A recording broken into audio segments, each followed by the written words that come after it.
Hello, folks. Come on in. Say hello. Good to have you on.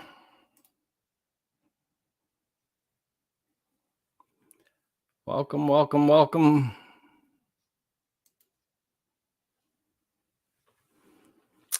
Hello, Roddy. First comment. Hi, Elwin. Good to have you. Hello, Donna and Dolores. Hello, Justin. Great to visit with you this week, my friend. You and Angela.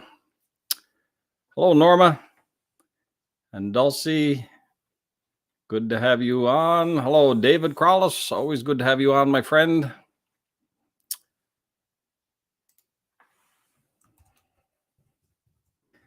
Coming in, folks.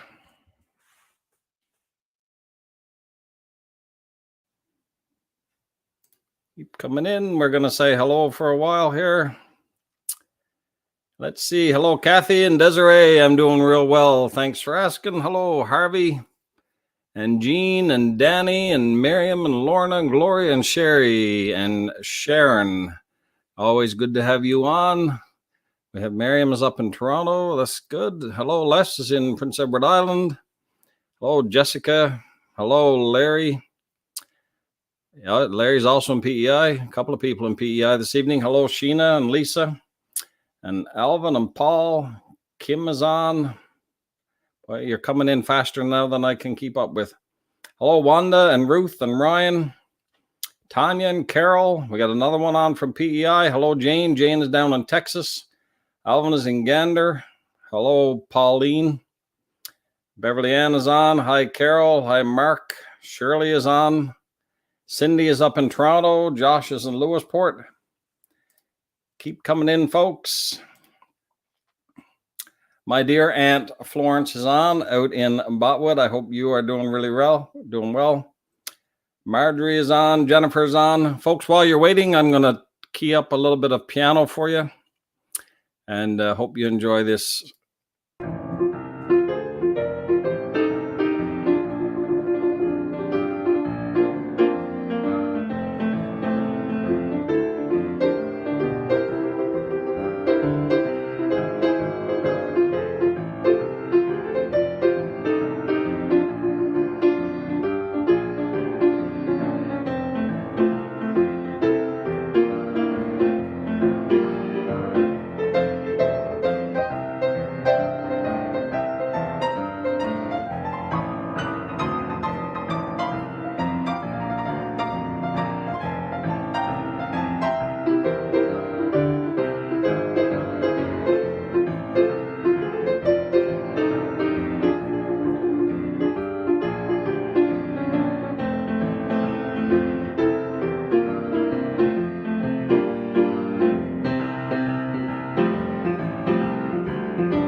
Sorry, I was muted again. I do that to myself from time to time. Hope you enjoyed that little bit of piano.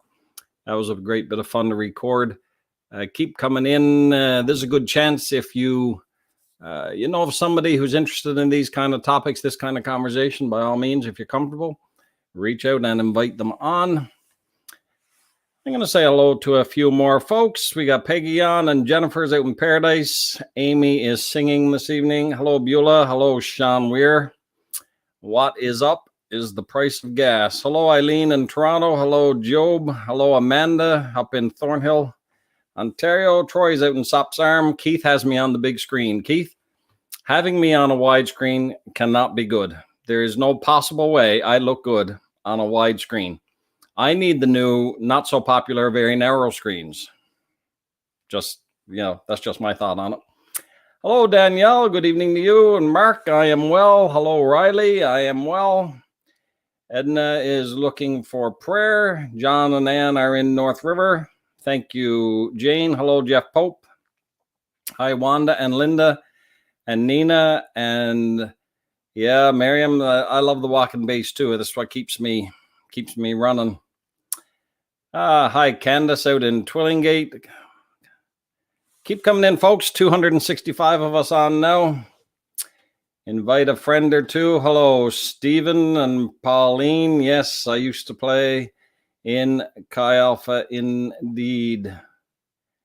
Let me see. You're coming on faster now than I can keep up with.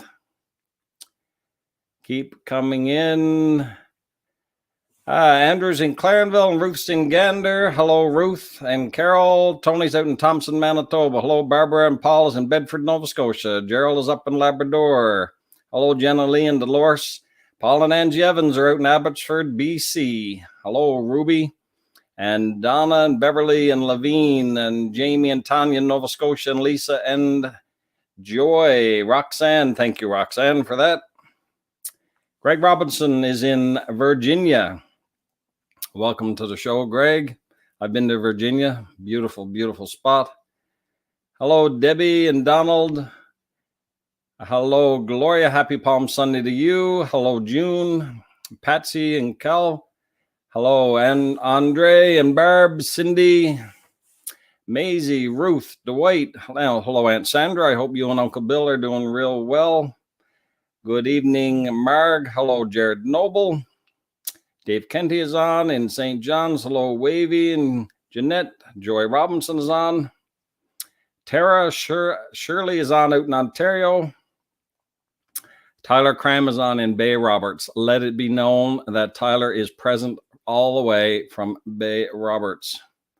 Hello, Eileen and Paula and Glenn and Doreen, who is out in Vancouver. I remember you, Doreen. You were in administration when I came to Tyndale in 2008. Real good to have you on. And Denzel Mori is on. My dear mother is on over in Corner Brook.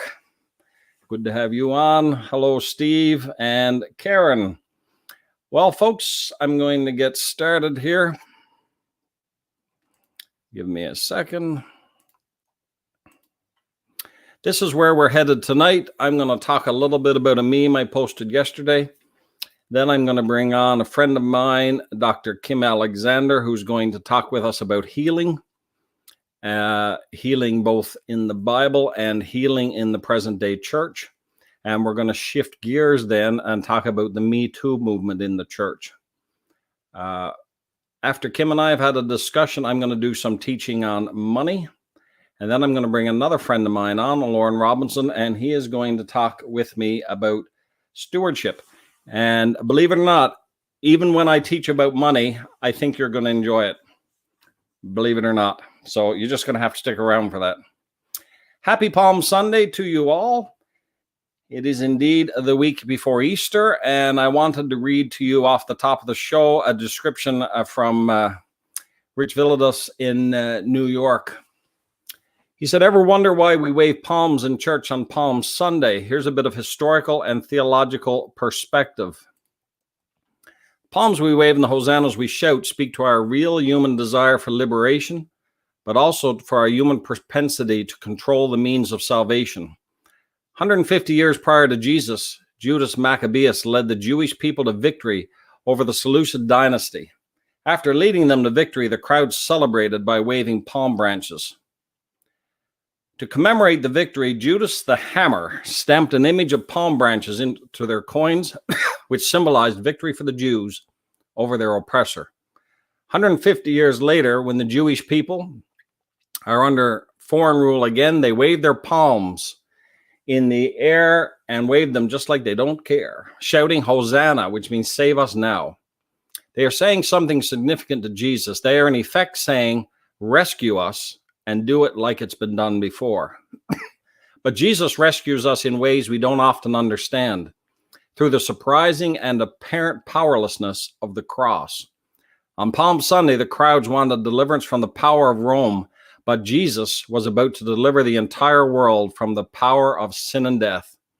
When we wave palms as followers of Jesus, we do so with a different spirit. We wave our palms with a post-cross resurrection perspective, trusting in God's way of salvation in Christ alone. And that's a little teaching there on Palm Sunday for you. Let's see who else has joined us. Hello, Joan. Hello, Cavell out in Lewisport. Hello, Craig up in Birchy Head. Hello, Christian Morgan, my nephew. Hope you are well, my son. Hi, Kim.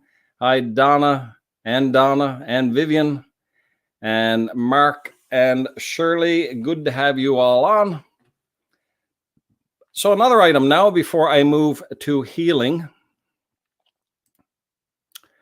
You'll know, some of you, today I posted this meme, and we got all kinds of conversation, as we often do.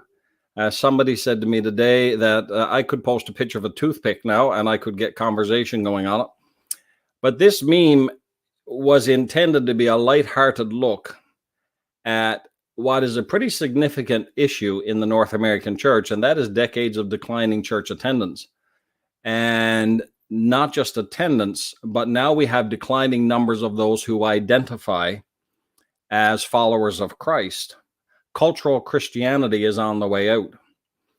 And you'll notice also that, and you've maybe heard me talk about this, one of the fastest rising groups in terms of religion in North America are the nones. And that is people who say they have no religion whatsoever. The numbers here are skyrocketing. And when faced with this, and I use an example, of course, which is current from the Suez Canal, when you had this massive container ship stuck, and there's this wonderful picture of a single backhoe there trying to move what they estimate to be 7,000 cubic feet of sand. And sometimes, folks, the church thinks that by doing little things like changing the time of our Sunday night service, we are somehow going to reverse these trends. And I think the reason why we feel like it might be a worthwhile endeavor is because in some of our assemblies, little things like changing the time of Sunday night service is a big issue to folks, because folks don't like change. And so we feel it's a big shift that should make a big shift in the culture. But frankly, in the culture, things like this make almost no impact. We are going to have to look more deeply. We are going to have to be more creative and chase the Spirit, who is the greatest creative force the world has ever known. You have dwelling within you the greatest creative force in the history of the universe. And that's an important thing to keep in mind as we navigate the next quarter century. But now, when I do something like this, it's not always received well, and I'm aware of that. When you see something like this, and this was designed, of course, to get us thinking, or when you watch a broadcast like I had on last week with my dear friend Bruxy, the primary question I would ask you is this one: and do you want to learn? Because some, of course, maybe the answer is no. Maybe you're quite content with what you know now. But what I would say to you is this: if you want to learn, there's a way to go about this. When you see a meme like the one I created, or when you hear a conversation with Bruxy, about the end of religion like I had, or when you hear me talking about deconstruction and deconstructing the faith and what it means to pull apart what you believe and rebuild it in a way that you're sure it's yours, you have a couple of options there. If you want to learn, there's a good way to go about that. And the way you go about that is you listen, or you read, you watch, and you say to yourself, what's the point that's being made here? Is it biblical? And then you actually go and search the scriptures for yourself, and not just what you assume it says. You actually have to dig into the scriptures. So if we're making a point about the deconstruction of the faith and the importance of asking big questions and the importance of having your questions heard, and the importance with grappling with what it is you actually believe, you need to search the scriptures and see if, in fact, the Bible encourages us to ask questions, or the Bible encourages us to grapple with what it is we believe. If we're having a conversation on here about how Christians are too reliant on our church buildings, you need to go and read the scriptures. How does the Old Testament portray church buildings? How does the New Testament portray church buildings? And you dig into the scriptures, and you'll discover one of two things. Either there is some truth to the meme, there is some truth to the conversation we're having, there is some truth to, the concepts we're trying to teach, or you believe it to be biblically inaccurate, in which case you've still learned something. You have now tested a precept, you've tested a concept, you've tested a teaching against some thorough exploration of the scriptures, and you found it to be wanting. I don't mind that at all. I don't pretend to speak ex cathedra, as the Catholics teach, where the Pope speaks from the throne of Peter and he's infallible. We're here discussing ideas. I post a lot of things on my page to stir up people's minds and to get people thinking. But I believe the proper response to that is to listen, to read, and with an attitude of wanting to learn, take to the scriptures, dig in deep, and see if there's any veracity to it, if there's any truth to it. Dismissing something, and this is, I came out of a classical Pentecostal background, so I understand this. Dismissing something because it sounds really different doesn't serve us well. We need to first dig in. We need to search the scriptures like the Bereans for ourselves, and not be reactionary. There's so much reaction going on in this world. Social media is full of reaction.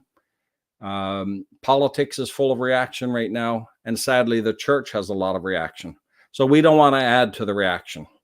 We do instead want to respond by digging in ourselves and seeing if in fact some of what I'm teaching here, some of what I'm suggesting is correct, or whether or not I'm in error. But you would be well served, I think, to probably take that approach.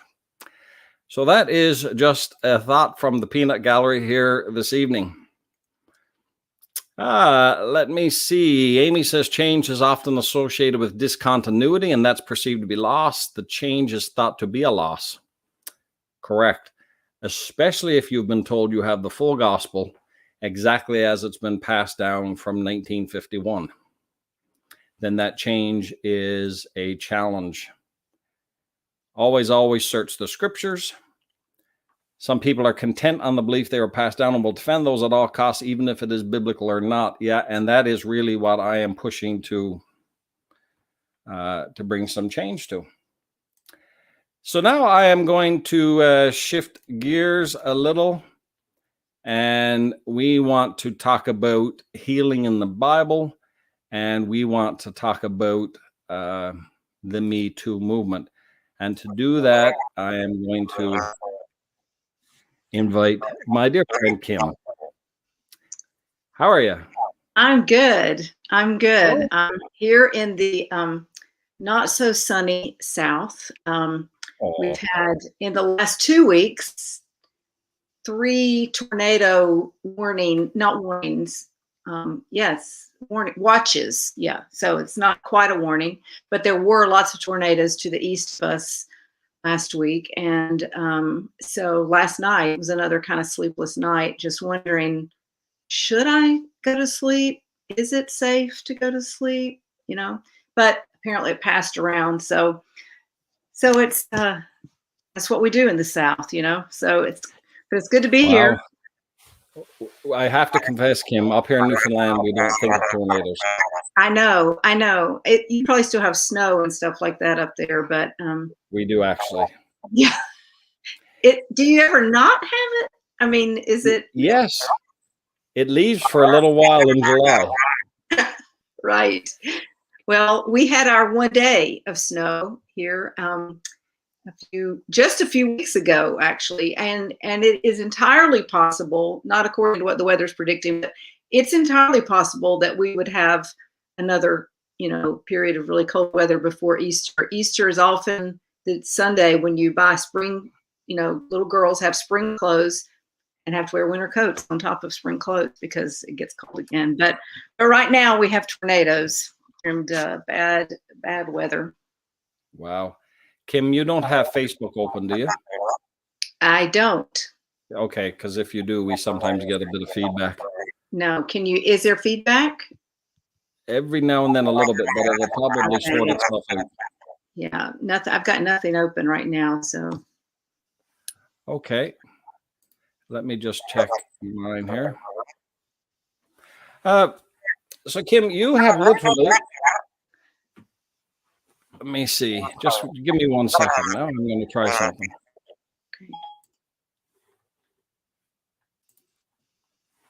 Okay. Say better. See if that fixes it. You have literally written the book on Pentecostal healing. I did. Yeah. Here it is, folks. Pentecostal healing, models of theology and practice. Tell me about that book, Kim. Why did you write it? Okay. Yeah, when I about the time I probably first met you, actually, in the late 1990s, I was searching for something to do a PhD, do PhD research on, and was sort of surprised that no one in Pentecostal studies or even outside of Pentecostal studies had really looked at what early Pentecostals believed about healing. I was very surprised by that and thought, okay, that sounds like something good to start exploring. And as I did, I just found more and more kind of incredible, I grew up Pentecostal, so thought I knew what everyone believed. And actually much of what I believed was affirmed. I mean, I didn't come away like losing faith or any of those scary things that they tell you can happen. But I certainly had my views enhanced, and I came to understand a lot more of why Pentecostals have believed and practiced healing. So this was my PhD research, and it just opened all kinds of avenues for me. And so that's how it came about. I was, again, very surprised that nobody really kind of went deep to see. There had been people who had written sort of about healers, people who maybe practice this.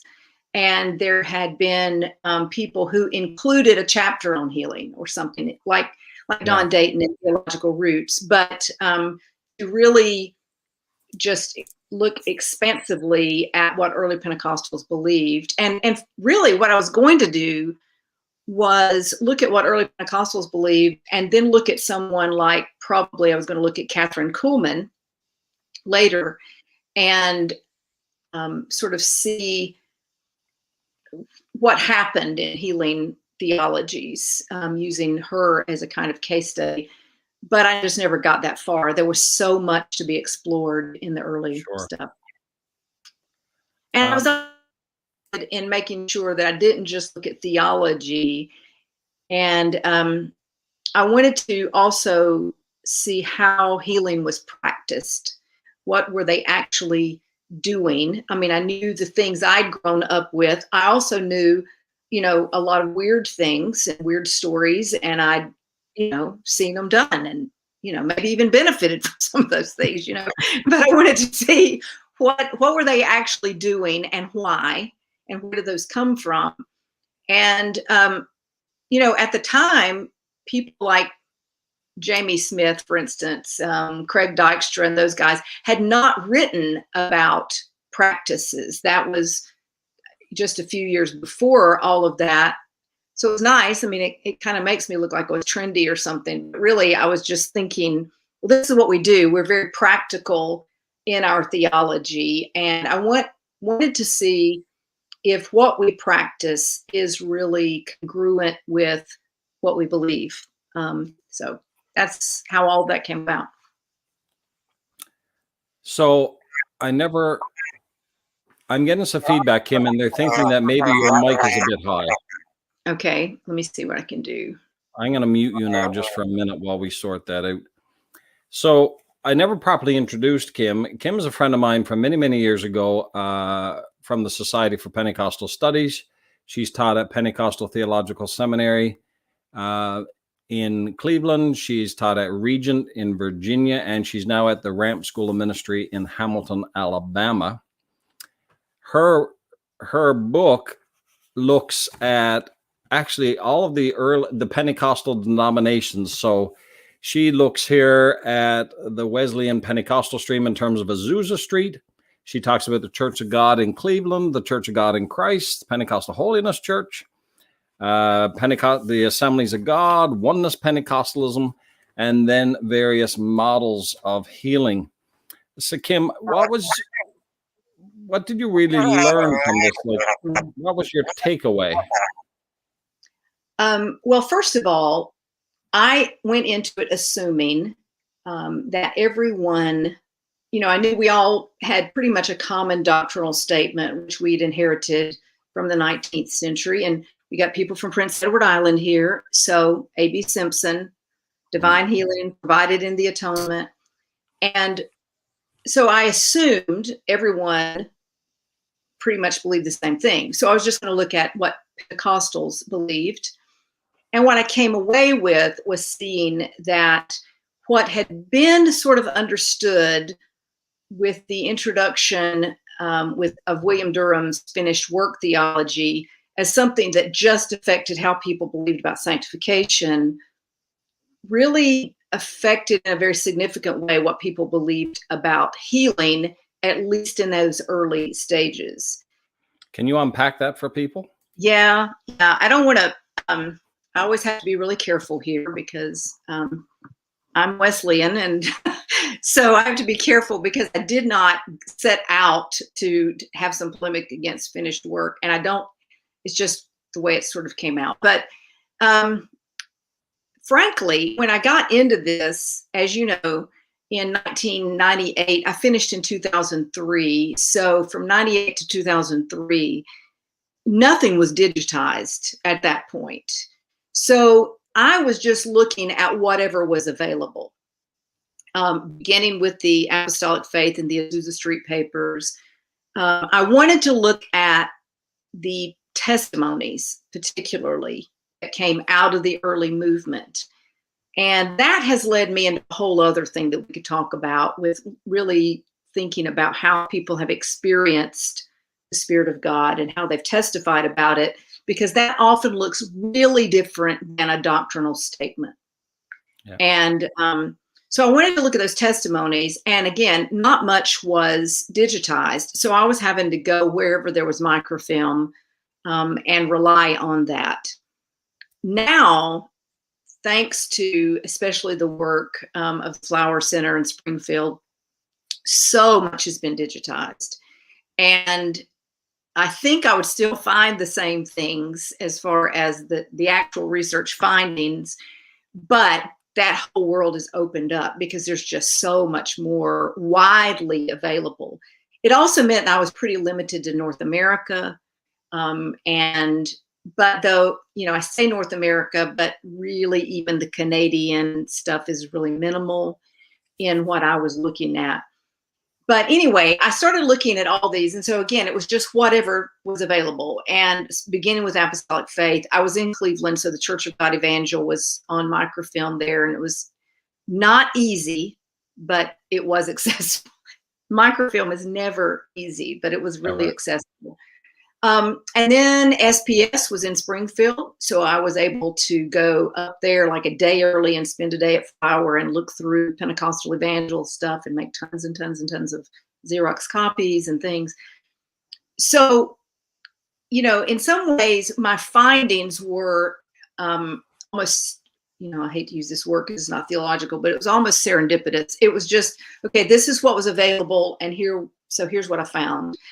But what I found was that because people started really thinking differently about the work of Christ as a result of the finished work, they began to focus really a lot on the event of the cross and look back at what had been accomplished.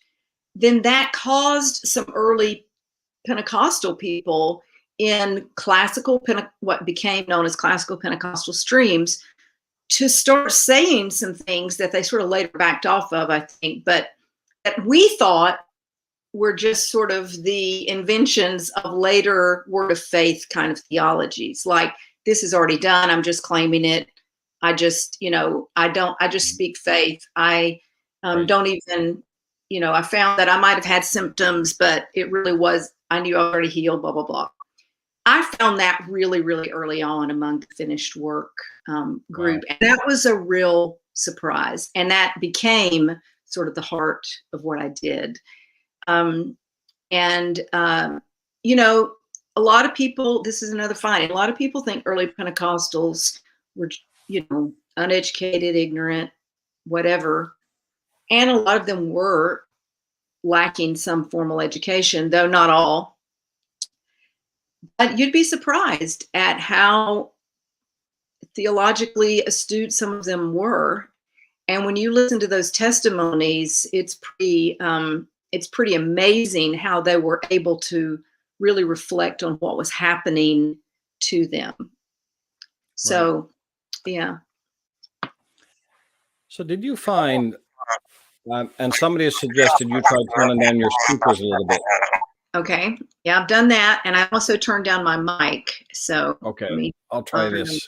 I think it's possible we just had a bad connection. Did you find that most of the early Pentecostal denominations, and you looked at 6 or 8 there, did they all approach healing the same way? Did they all believe in it and practice it and pray for it in the same kinds of ways?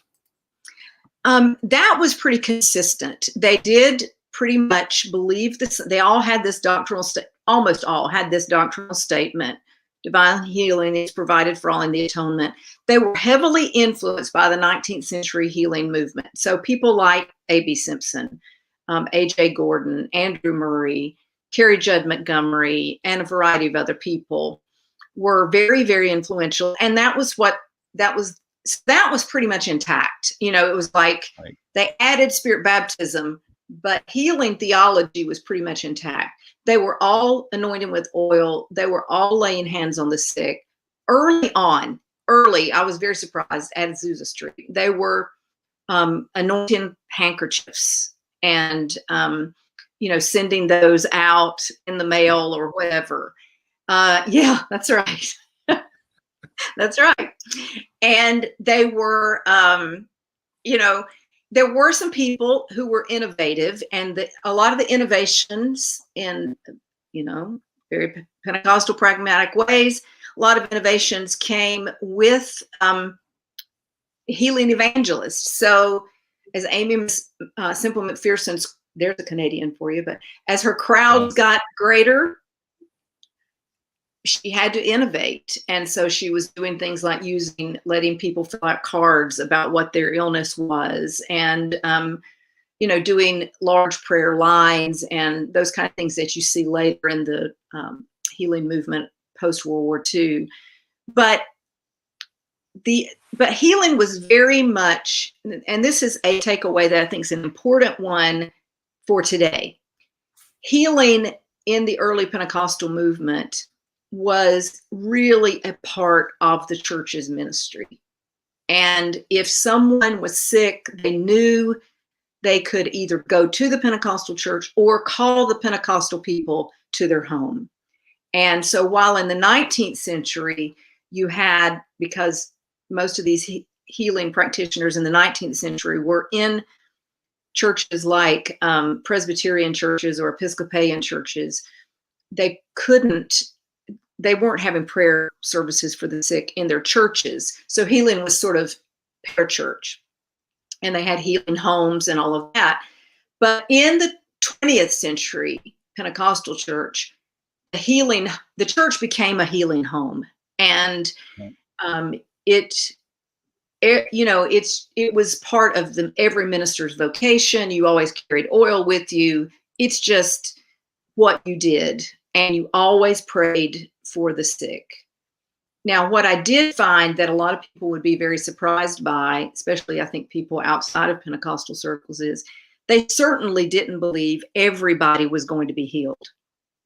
Right. Nor did they believe that if everyone wasn't healed, it was because that person had a problem with their faith, or there was sin in their life, or some of those later things that have sort of, that some of that might have been there, but it was not, it was aberrant in a way. And so that the idea was more, this is who we are, this is what we do, and to be faithful, we're going to pray for the sick, and it's up to God what God does with that. So that was, again, so I said a lot of things really affirmed me. That was very affirming for me, because that's how I wanted to believe about healing, and how I had experienced it growing up and seen it. I never saw people, I'm sure it happened, but I never saw people condemned if they weren't healed.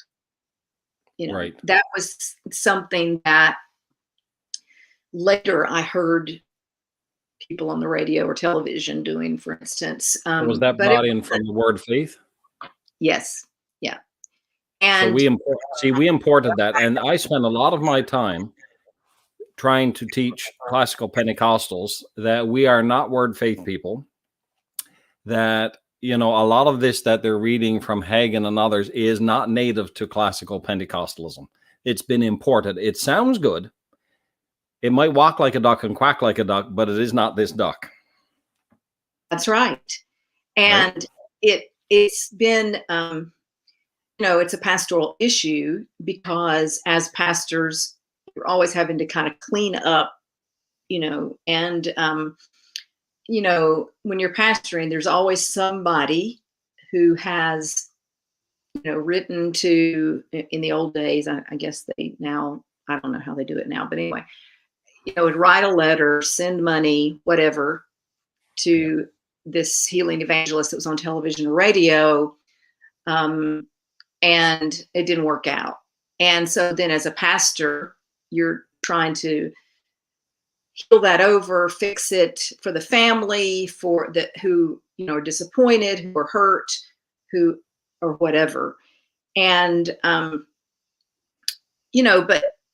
the other thing is, early Pentecostals, and this gets sort of to the present day, the time period I was looking at nicely coincided with the 1918 flu pandemic.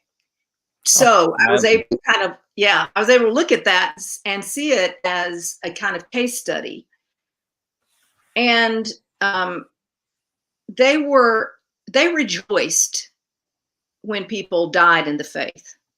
It was not seen as some great, not that it wasn't a personal loss, but it wasn't like some loss of faith that, that someone didn't have faith or whatever. It was, in fact, I was just revisiting this for some reason a couple of days ago, but the what's now Lee University was Bible Training School. It started in 1918 in Cleveland, Tennessee, and that first class of 12 people, I think all 12 of them caught the flu, and they were staying at the general overseer's home. They were basically, running a hospice center there for these people.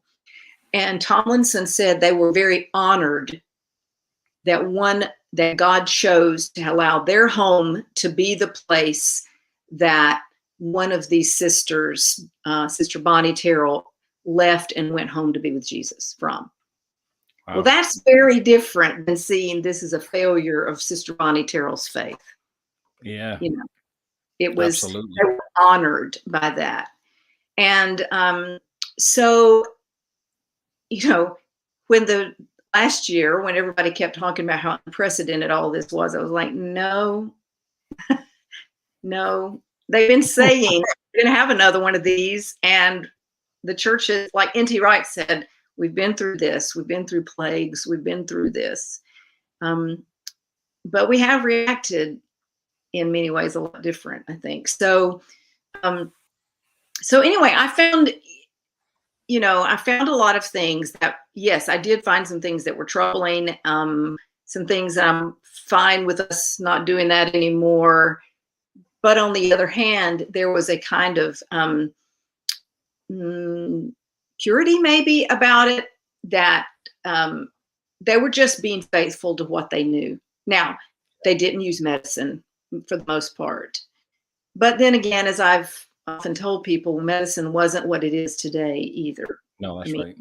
And opiates weren't regulated in the United States till something like 1924. And so they saw people getting addicted. They saw people getting poor. They saw a lot of, and they had all those critiques of that. Yeah. Now, there were people that just said, all medicine is evil. But for the most part, it was kind of like, that's what the world does. Here's what we do. I got a couple of questions. Right, but it was thought through. It was a thoughtful response they were making. Yeah. I got a couple of questions have come in here, Kim. This is the first one from Tim Enlow, who you may be familiar with. I had him on a couple of weeks ago. Wondering if you can respond to this one. Okay. No. Okay. Right. I see what you're saying. Yeah. One of the things that I tried to do in the last chapter, the last two chapters of my book, was to really deal with that whole issue of what atonement is. And they certainly were not saying that we subscribe to this atonement theory. They were all just using the language of atonement. But what I have come to see is that atonement theory does matter. Mm-hmm. And so they were, in the finished work view, it seems to me there was more of an understanding in that early period of atonement in a penal substitution theory kind of way. This is already done, it's already paid. And that can get you into this whole thing of salvation and healing being on par. And if somebody can be saved, then they can, they're going to be healed. It's just an automatic thing because it's already done. But if you adopt a Christus Victor view of atonement, then I think, which there are later healing theologies that have done this in a more profound way. But I think that a Christus Victor view allows you then to see, well, it allows for room for people to not be healed, yet every healing is a sign of what's, of this final victory that's going to be won. And so they weren't necessarily just let me jump in for a second. Sure. Christus Victor is the idea that the reason Jesus came and died and rose again was to defeat the powers of death and of evil. It's the question of, what did Jesus actually accomplish? Was he ransoming us? Was he paying a price for us? Was he appeasing God's wrath? Or was he triumphing over the powers of death? Was he a model for us in our salvation? Why did Jesus actually come to die? And there's probably 13 solid theories of the atonement. The one you're most familiar with probably is that he paid a price to appease God's wrath, and he died in our place. But the earliest Christians probably saw it more in terms of Jesus triumphing over sin and death and disarming the powers of hell. And early Pentecostals did too, incidentally. So that's just a little background there for you on Kim's teaching. Yeah, I think I try not to put words in their mouth. but in the models chapter, that's where I came down on it, that a Wesleyan model is a much more comprehensive kind of understanding of healing, and a much more comprehensive understanding of atonement than just a penalty being paid, a price being paid. Right. And that allows you then to think of healing in ways that are, well, it allows for those that aren't healed to not be seen as, living, less than their, what's the phrase, not living up to everything they could, the privileges they could have. That's right. So it allows for that, but it also, I think, allows that healing. It allows for healing that's more than just healing of a physical body. So because it links salvation and healing in a more therapeutic kind of way, right, than just that this is some sort of as a result of an offense to God, And so anyway, that I'm not, I have not written a Christology book. At one point I did think about that might be a next step, but I do think that really thinking about atonement is so important, and understanding the work of Jesus. Another Canadian, Ron Kidd's work, his Models of Healing book, he really explores that Christus Victor model, showing how, Irenaeus, but also somebody like John Wimber is subscribing to that model. I think, and Ron and I could talk about this, I think he misses it on some things in that book, the way he categorizes some people, like Oral Roberts, for instance. But I do think that Christus Victor model, the way he lays it out, is really helpful. And it does seem to be what the early church is most comfortable with. Yeah, they are. Yeah. Another question has come in for you. I would love to get Kim's insights on Pentecostal preoccupation with Jesus' blood as a mechanism of healing. Yeah. There are some people who have done some research on that. There's some British scholars. One of them, his last name is Pugh, P-U-G-H, who's looked at that, especially in Sunderland, England, and their use of blood. And I have not focused on that as much, which tells me that I didn't find it as much in the early literature as you would think. Now, William Seymour has a sermon about the blood, and I think it's the first issue of the Apostolic Faith. So they certainly do hold on to that view of the blood that you would see later on. But I don't think they have as much of the understanding that it gets attached to it later, which almost feels like magic to me. So blood is linked more to the work of Jesus, and less to a sort of formulaic kind of approach. Interestingly, at Azusa, they do link healing to the Eucharist, and to the especially the broken body of Jesus. And so again, not so much the blood being spilled as it is the broken body of Jesus. And they do that by reading the way they're reading 1 Corinthians, and that gets picked up a lot by Amy Semple McPherson later on. So most things that we see in Pentecostalism now, this is not it's a general rule. That's okay. There's only 335 friends. Yeah, that's right. Well, back it off, a number of degrees, because it has evolved into, as a result of a lot of other conversations going on inside and outside, And I think if you go back and see those earlier conversations, they just aren't. There's not all of this kind of looking for the formula kind of stuff, and cause and effect is not, it's just not as simple. For instance, origins of illness, it's not just the devil causing illness. Right. It's not the result of demons. That's very rare.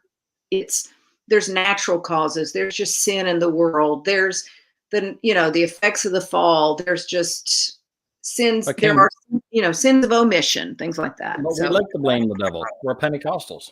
I mean, it's what we do. Yeah, that's what we do. And, it just wasn't as common in the earlier days as you would think. Early Pentecostals had, there is triumphalism there, but not as much as there later is, and as certainly is now in Pentecostalism.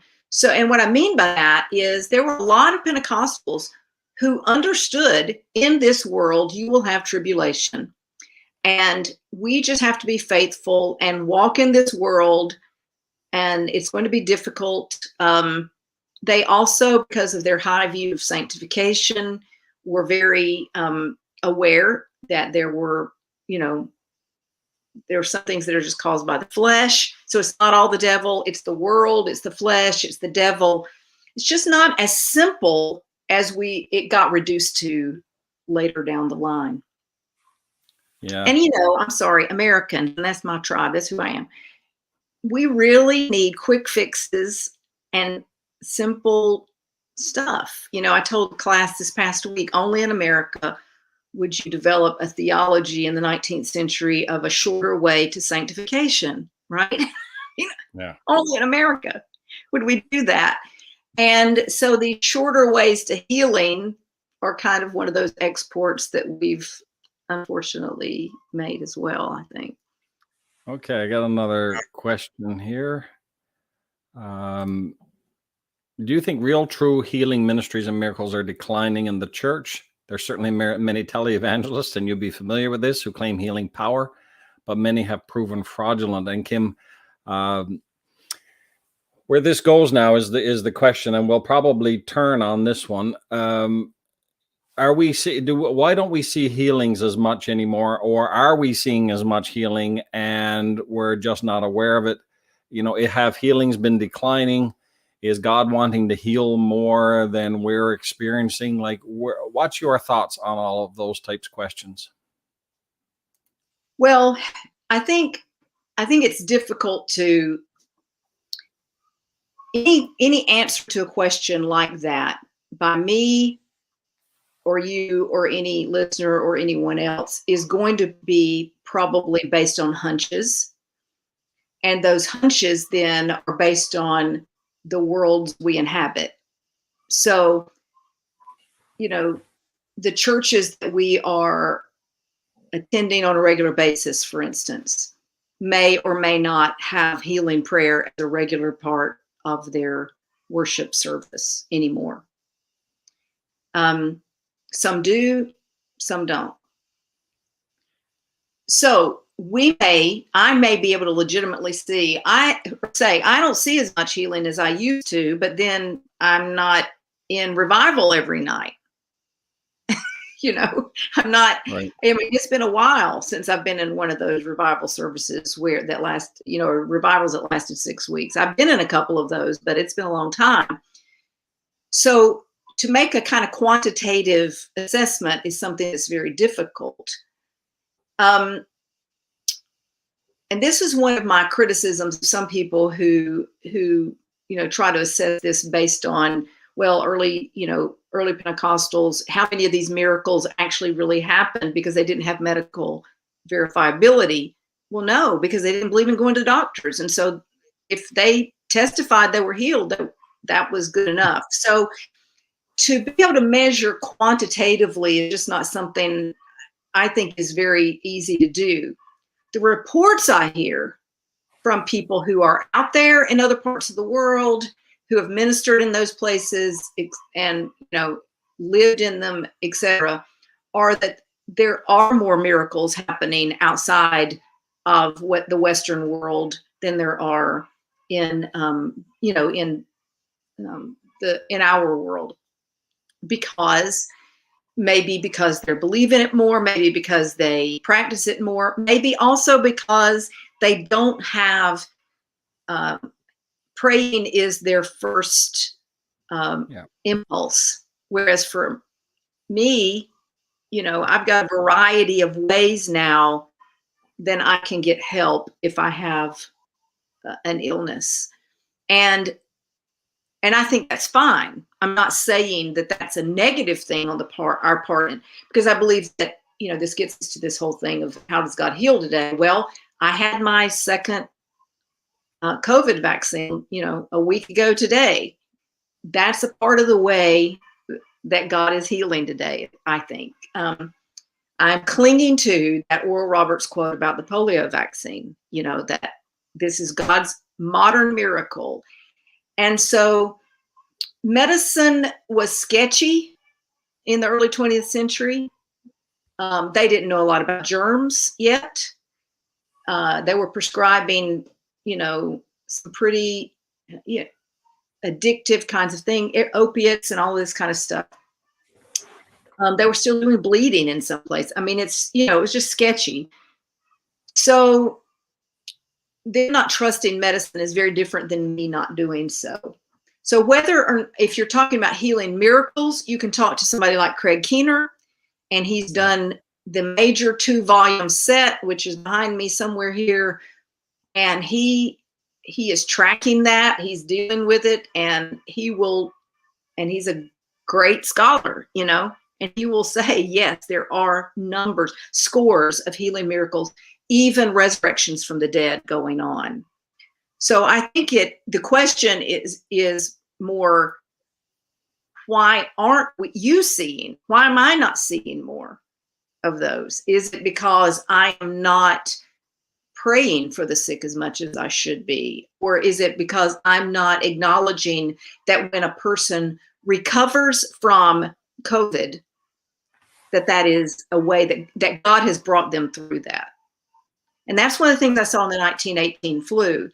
A person could have that flu, which was pretty deadly, for 2 weeks, and they would testify God brought them through.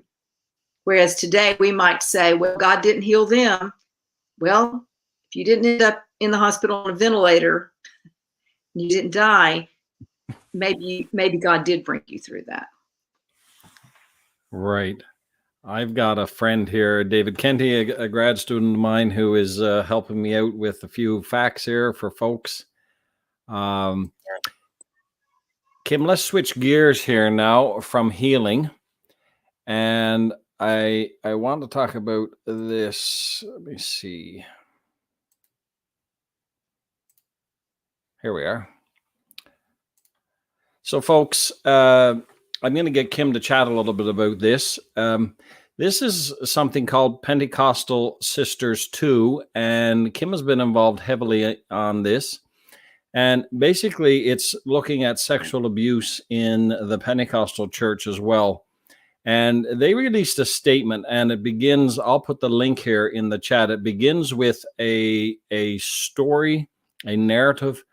Then you get a preamble, which is very, very biblical. Craig Keener, one of our biblical scholars, helped with this. And then there's a variety of things we affirm, such as men and women are created in God's image. We're to love and treat one another equally. We affirm we treat one another respectfully. Prohibits sexual harassment.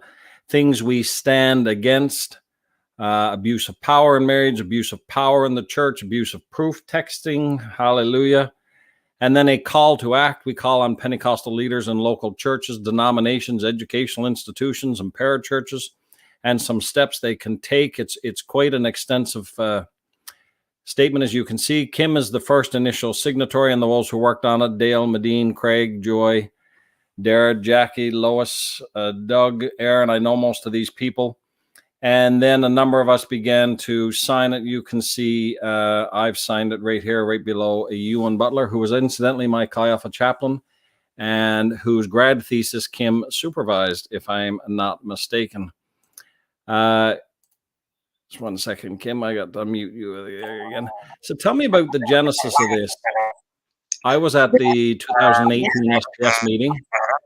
Yeah, Brad was there, and he can testify about this as well, that what happened was in fall of 2017, you had the beginnings, as far as at least it making it into the press, of the Me Too movement, which became global. Women really pushing back, telling their story of abuse and assault. And there were just these horrific stories. And very little response to that from any church leaders, especially in the more conservative church world. So in about December of 2017, a woman named Reese Taylor died, and her obituary was in the New York Times. And I read this obituary, and then Oprah Winfrey on an award show talked about Reese Taylor. And Reese was a Pentecostal woman in rural Alabama in 1944 who was gang raped coming home from a holiness church singing, just a worship service. And she was gang raped, and there was no prosecution. And that really shook me when I read that obituary, because I'm a historian, because I'm a Pentecostal, because I'm from the South. She was a young Black woman. I think she was about 22 years old, walking home, and was gang raped by a group of white men in Alabama. And I just, I started thinking about that from a historiographical perspective. Why don't I know this story? Why hasn't this made it into our narratives? And that, combined with the fact that I wasn't hearing Pentecostal leaders respond to the Me Too movement, was really, really troubling to me. And I'll say this in this kind of way as I can, but in my own originating denomination, which is the Church of God, but the same was true of the Assemblies of God and all these others, we made 3, 4, 5 statements, it seemed like every 6 months to a year, about same-sex marriage or something. So it's not that we weren't responding to cultural issues. It's not that we were living in such a over and against the world, kind of way that we just didn't acknowledge. We were responding, and we all know what those were. Well, here are these women, and these are not just women in Hollywood. This is not just Harvey Weinstein. These are women in our churches. And in 2016, I was teaching a course on women. It was a history course, women in the Christian tradition. And it was an intensive, and one by one, women started telling those stories, just, So in 2018, in January, I called on some of my friends, this kind of sisterhood of SPS. Mark Hartledge was the program chair that year, and Mark taught with me at Regent, and I said, we need to do something. So we had this meeting on a Friday night after the main plenary. So we did not start the meeting until after 9 p.m. on a Friday night, and there were over 100 people in attendance, men and women, in that meeting, which was just to say, we need to talk about this.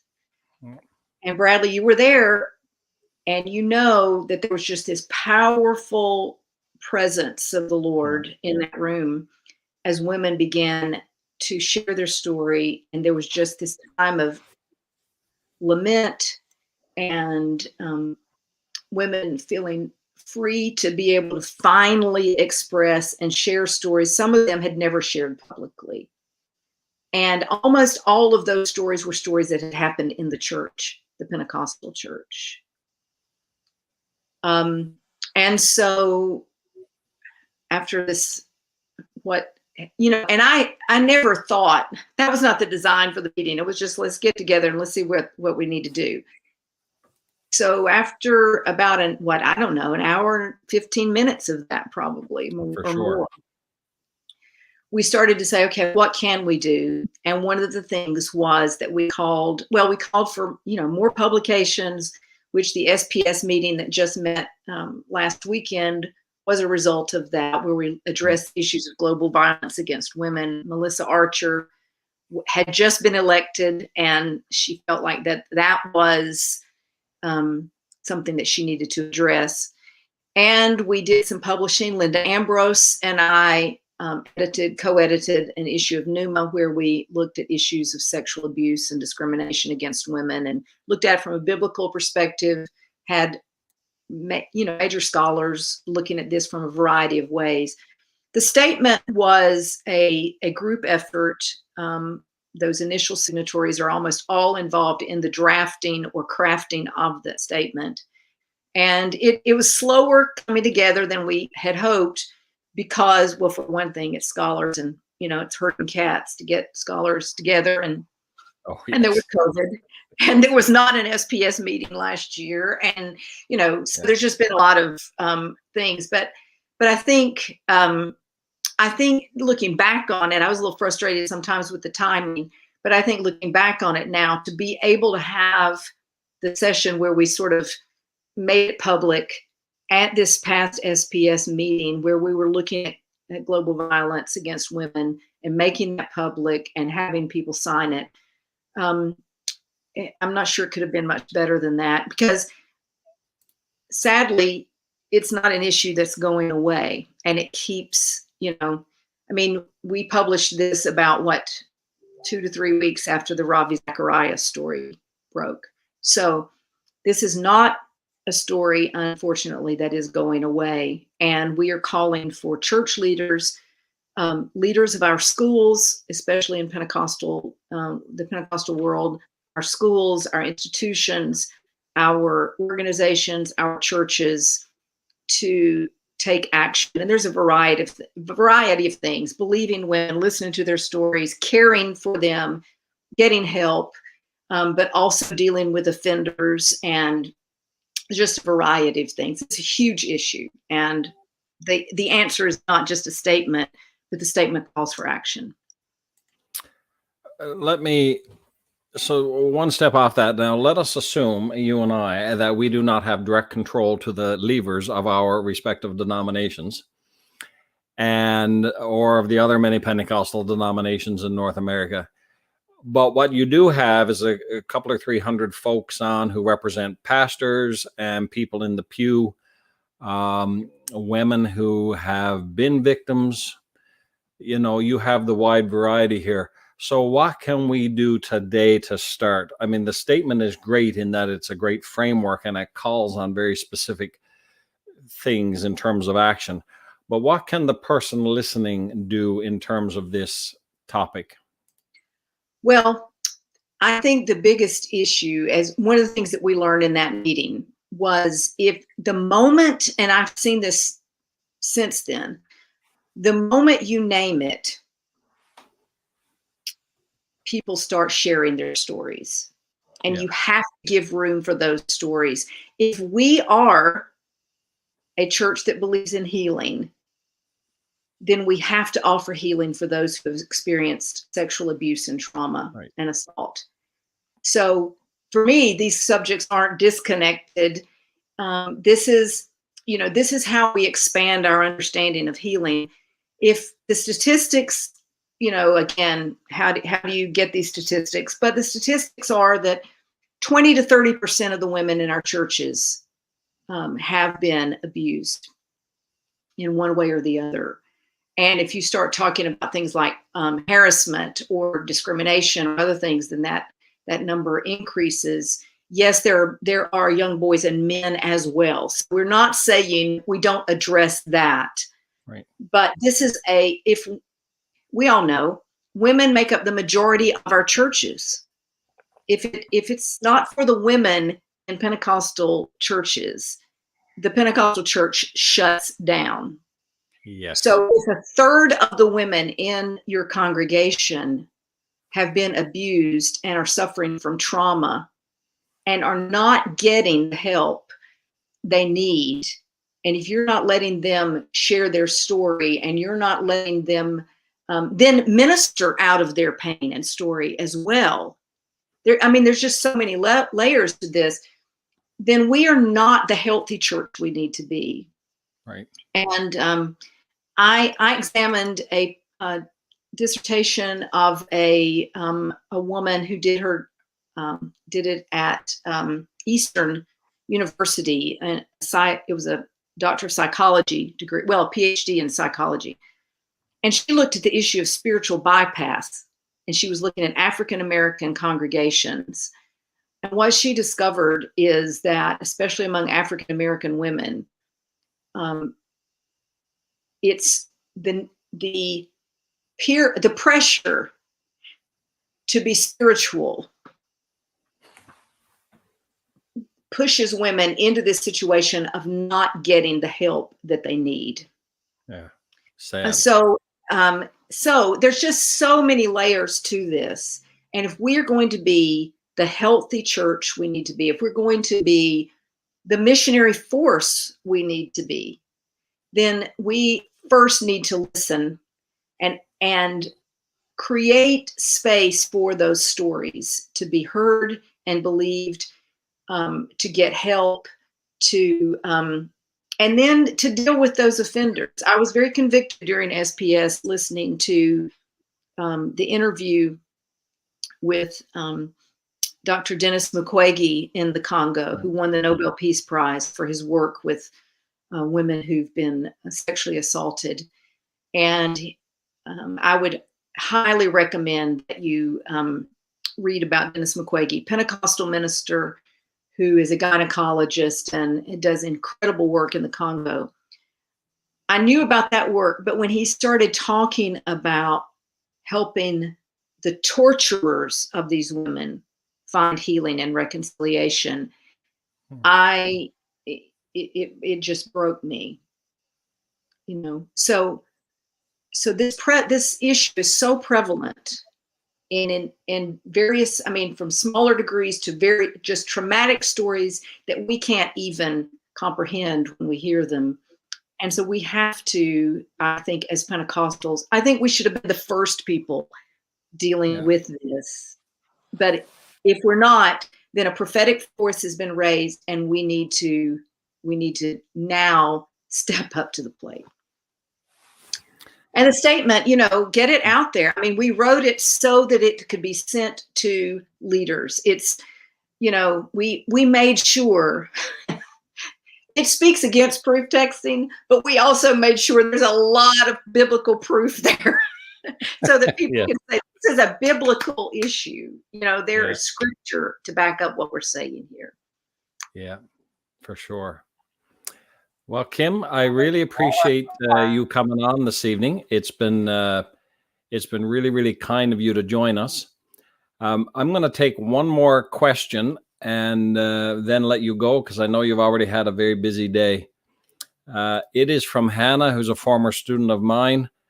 Do you think the church avoids talking about this because it's an uncomfortable conversation? How can we help start the conversation in the church in order to encourage healing within our churches? I do think that I think we avoid talking about some cultural issues because we assume that they're tied up in politics or whatever. And I don't know I don't know everything about how it is in Newfoundland. I don't know in the Great White North, everything. I know here we are more than happy to talk about some of those issues. And often the ones we talk about are the ones that do not have as direct an impact on our churches and congregations. It's a lot easier for me to talk about some of these issues that are sort of way out there in Hollywood or something, And that's an So extreme. I just jump into now for another second. Now, there's another question from Kayla. You referenced how churches and denominations have made many statements on cultural issues like same-sex marriage, but we've been reluctant to speak on issues like an abuse and discrimination. So this is following right along with that. Yeah. Yeah. We're talking about having to turn the spotlight on ourselves, our ministers, our congregants, our leaders. And we're talking about having to rethink how we talk, retrain. We're talking about reporting criminal offenses on people in our church. And so, this is self-examination, which, I come out of this holiness tradition. We should be the first people doing that. Yeah. But I mean, we have been very critical of the Roman Catholic Church and the pedophile priest scandals. And there is certainly enough there that we can talk about a lot. There's a lot there. But we are disingenuous if we don't also look at ourselves. Right. And I will say, and this is a topic for another subject, but I'll say you did this last week, the issues of women in ministry. I don't think those issues are unrelated. The way women have been negated in ministry is a product of our views of women and our theologies with regard to men and women in the body of Christ and hierarchical kinds of structures and all of that. And so what we're talking about is having to reframe and rethink our anthropology, our ecclesiology, our soteriology. So it's hard work. And I think that's the reason we're avoiding it. But it's holiness. Well, it is holiness. Well, Kim, thank you so much for being on. I really appreciate you giving up some time to join us this evening. And I think everybody has found this very helpful, very enlightening, and educational. Thank you for what you're doing, Brad. It's great. It's so much fun. You're most welcome. Take care of yourself. Thanks. Bye. Okay, folks, we appreciate Kim coming on there. That was Dr. Kim Alexander. And yeah, really, really appreciated her doing that. And the information there is on her book, which is over my right shoulder, Pentecostal Healing. Okay. Now, let me change topics into giving. I'm going to do a little teaching here first. Then I'm going to bring another friend of mine on. There is not going to be an after service this week. I'm going to let you, some of you get to bed early. Some of you have been tracking with me till midnight and 12:30 Newfoundland time. But now Lauren and I are just going to have a conversation. And I'd encourage you to stick around for this. I know once preachers start talking about money, some of you get very, very nervous. And your wallet starts twitching in your back pocket. And it leads you away from the screen. But this conversation is actually going to be good news for you. I really do believe that. Here is the Old Testament basic pattern of giving, and we're familiar with it. It comes right out of Malachi, or some people say Malachi, the Italian prophet. Well, a man robbed God, yet you rob me. But you ask, how do we rob you? In tithes and offerings, God says, you're under a curse, the whole nation of you, because you're robbing me. Notice how God sees this. He sees it in terms of being robbed when we withhold our giving. And it's serious enough that the nation has been under a curse because of this. Bring the whole tithe into the storehouse, God says, that there may be food. Now, the storehouse here has, and this is a question we'll put to Lauren in a minute, has traditionally been understood as the place from which you are fed. So one of the questions we'll ask is, to whom should we tithe now? Is it the local church? Is it Joel Osteen? How does that work? Here, the principle is bring the tithe into the storehouse so that there may be food in my house. This is one of the only times in Scripture where God says, test me in this. Test me. Normally God says, don't put the Lord your God to the test. Here he's saying, test me in this and see if I will not throw open the floodgates of heaven and pour out so much blessing on you that you don't have room enough for it. So this is God's challenge really to us right here.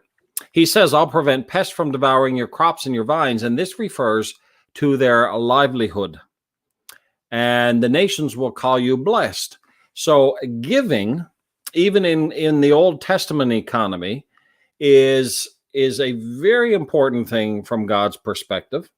God promises to bless us. He promises to pour out the windows of heaven so that we can't even contain it.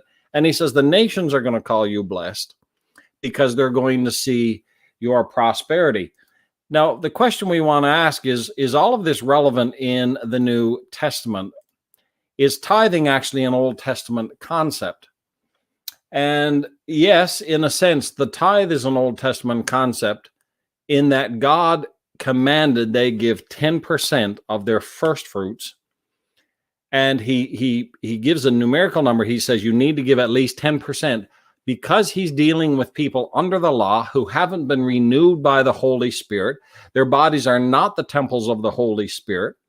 They are dead, actually, in their sins. The only reason God can tolerate them at all is because of the sacrificial system. And for those people, he gives a firm 10%, so it's easy to measure. The New Testament changes gears a little bit. And this is something we meet. Paul says about the collection for God's people, do what I told the Galatian churches to do. On the first day of every week, each one of you should set aside a sum of money in keeping with their income, saving it up so that when I come, no collections will have to be made. In 2 Corinthians, you get this teaching. Remember this, whoever sows sparingly will reap sparingly, and whoever sows generously will reap generously. Each person should give what they have decided in their heart to give. So we've transitioned away from a 10% fixed. I mean, I've been in the room when we've been counting tithes in the local church, and you will see people who will make out their check for $211.17, which means they actually got there with a calculator, figured out what 10% was, and that's what God gets. In the New Testament, he's saying you should give what you've decided in your heart to give, not reluctantly or under compulsion, because God loves a cheerful giver. But the principle is this: if you sow sparingly, you will reap sparingly. But if you sow generously, you will reap generously. And this is the scripture I really leave you with. Give and it'll be given to you. Good measure, pressed down, shaken together, and running over. Now, there's some imagery for you. It'll be a good measure. It's going to be pressed down, shaken together. This is so God can get more in the bucket. It'll be running over, will be poured into your lap. Now, this is Jesus speaking. Jesus says, for with the measure you use, it's going to be measured to you. And this is why teaching on money is some of the best news you will have heard all week. Because we have such a negative impression of money where the pastor or whoever gets up front and says, you need to give more, you need to give more, you need to give more. And, you know, we like our money, which is really in some ways a spirit of greed, but it's ours. And so we figure out our 10% and we kind of begrudgingly give that over to God. But in God's economy, listen, friends, the 100% is God's. I like to tell people, you don't own the air in your own lungs, let alone own what's in your bank account. In the Christian view, it's all God's. And the principle God gives us is give. Give what the Spirit leads you to. Give what you feel in your heart, which is what that phrase means. And if you do, it will be given back to you. Good measure, pressed down, shaken together. God promises, and this is prosperity teaching, but not in the pejorative sense, the negative sense you might have heard. This is not about giving your $50 so God gives you back 500. The motive is wrong there. This is rather God saying, listen, give and be generous, and I will throw open the windows of heaven so you can't even contain the blessing. Like, why are we hanging on so tightly to our bit of money when the God of the universe has said, try me out? I will throw open heaven's windows. I will pour out a kind of blessing that you can't even contain. And we're like, no, I don't think I'll give 10%. I'll give 7%. We're in the church of the 7% tithe. Like, listen, for the measure you use is going to be measured to you. And this is what we're doing with God. We are passing up to God. I haven't got one here. With our teaspoons. This is the kind of cup some of us are using with God right here. Can you see this cup? There it is. Look. That's the cup some of us are using for God. We're passing up to God with our teaspoons, and we want God to bless us with great big mugfuls. We're using teaspoons, and we want God to be blessing us with gallon buckets. And that's not how the thing works. Like, being free to give and being freed from greed is one of the most blessed things you can experience in the Christian life. It really, truly is. But I would say if there's an area in the church where the thinking of the world has crept in, it's in terms of giving. I have my money. It's mine. I'll give God 10%, no less, no more, because that's what he commanded, even though that's actually under the law. And I'm going to do it because I'm told to and I'm commanded to. But folks, if you can get set free of the grip of money and get set free of that grip and be able to give and give generously, I promise you, because Melinda and I have proved this over and over and over again in our 23 years, you can actually watch the windows of heaven get thrown open and pour out blessings on you that you can't contain. And they're not all going to come in the form of a checkbook or a check written. They're going to come in all kinds of ways. And so the last thought I would leave with you, if under the law 10% was required, under grace, how much more should we want to give? That's the question, I think. And so listen, giving is some of the best news. The biblical teaching on giving is some of the best news you could ever hope to hear. But I think pastors are sometimes reluctant to teach on it. And I understand, because people grumble and they don't want us poking around in their wallets. But if we could get a kingdom perspective on the fact that everything you have is God's, and God asks for some of it back with the promise he will bless your socks off in all kinds of ways, I can't understand how really that is not good news. I just can't understand it. But there's a lot of things I don't understand. And speaking of not understanding,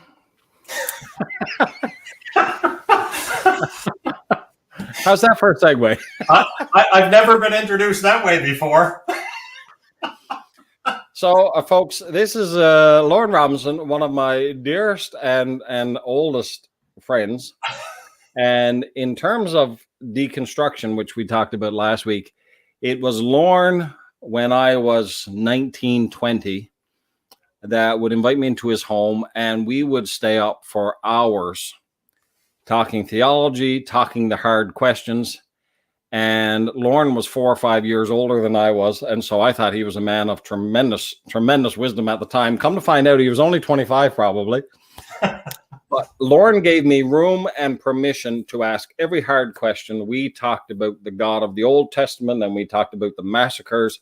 We talked about grace. We talked about law. We talked about it all. And we have been fast friends now. Well, I guess we're on 30 years now, because I'm turning 50. I don't think we actually talked a lot about money, though, back in the day. I don't think. Well, we had none, Lauren. We didn't know what it was. we didn't know. What do I know about money, man? But Lauren is now president of Kingdom Advisors for Canada, and is involved in teaching stewardship to people. And again, this is a topic the church doesn't handle often, but is so incredibly important for you to hear. So, Lauren, yeah, where do we go from here? Well, Brad, my work now is actually working with financial professionals, and as you know, many of the listeners may also know, I started as a pastor. That's when we got to know one another, and I was pretty young and green in ministry at that time, but I was eager to learn. Circumstance brought me into the financial services industry, and I spent 24 years there as a financial advisor in Newfoundland. And honestly, I struggled with the call of God on my life for most of those years, trying to figure out what it was all about. To be honest, I found Kingdom Advisors in around 2010, so 10, 11 years ago. And now I'm the national director for Kingdom Advisors. So that happened officially. I guess officially it's 2017, but I transitioned from my role as an advisor in 2015. And you can see the banner behind me. It's integrating faith and finance. So my work now is actually working with financial professionals to help them understand biblical principles and to incorporate that biblical financial principles and incorporate that into their advice to clients. So it's a broader reach. And honestly, I feel God has uniquely positioned me, and I often say I'm a pastor to financial advisors or financial professionals in this country. And the interesting thing that I've discovered is that Jesus spoke more about money than he did about faith and prayer combined. Actually, there's apparently twice as many verses about money and possessions as there are about faith and prayer. And even heaven or hell, these topics. So it's interesting that Jesus talks so much about money, and it kind of begs the question, why? And I think it has to do with the heart. I don't think it's necessarily that God was interested in our money any more than the pastor today is interested in our money. I think the pastors of today, they need to be like Jesus. We all need to be like Jesus. So we need to talk about money, to be honest, because Jesus talked about money a fair bit. And the whole idea is, and I have behind me here, integrating faith and finance. Because I think if we are people of faith, then that needs to be demonstrated in our finances.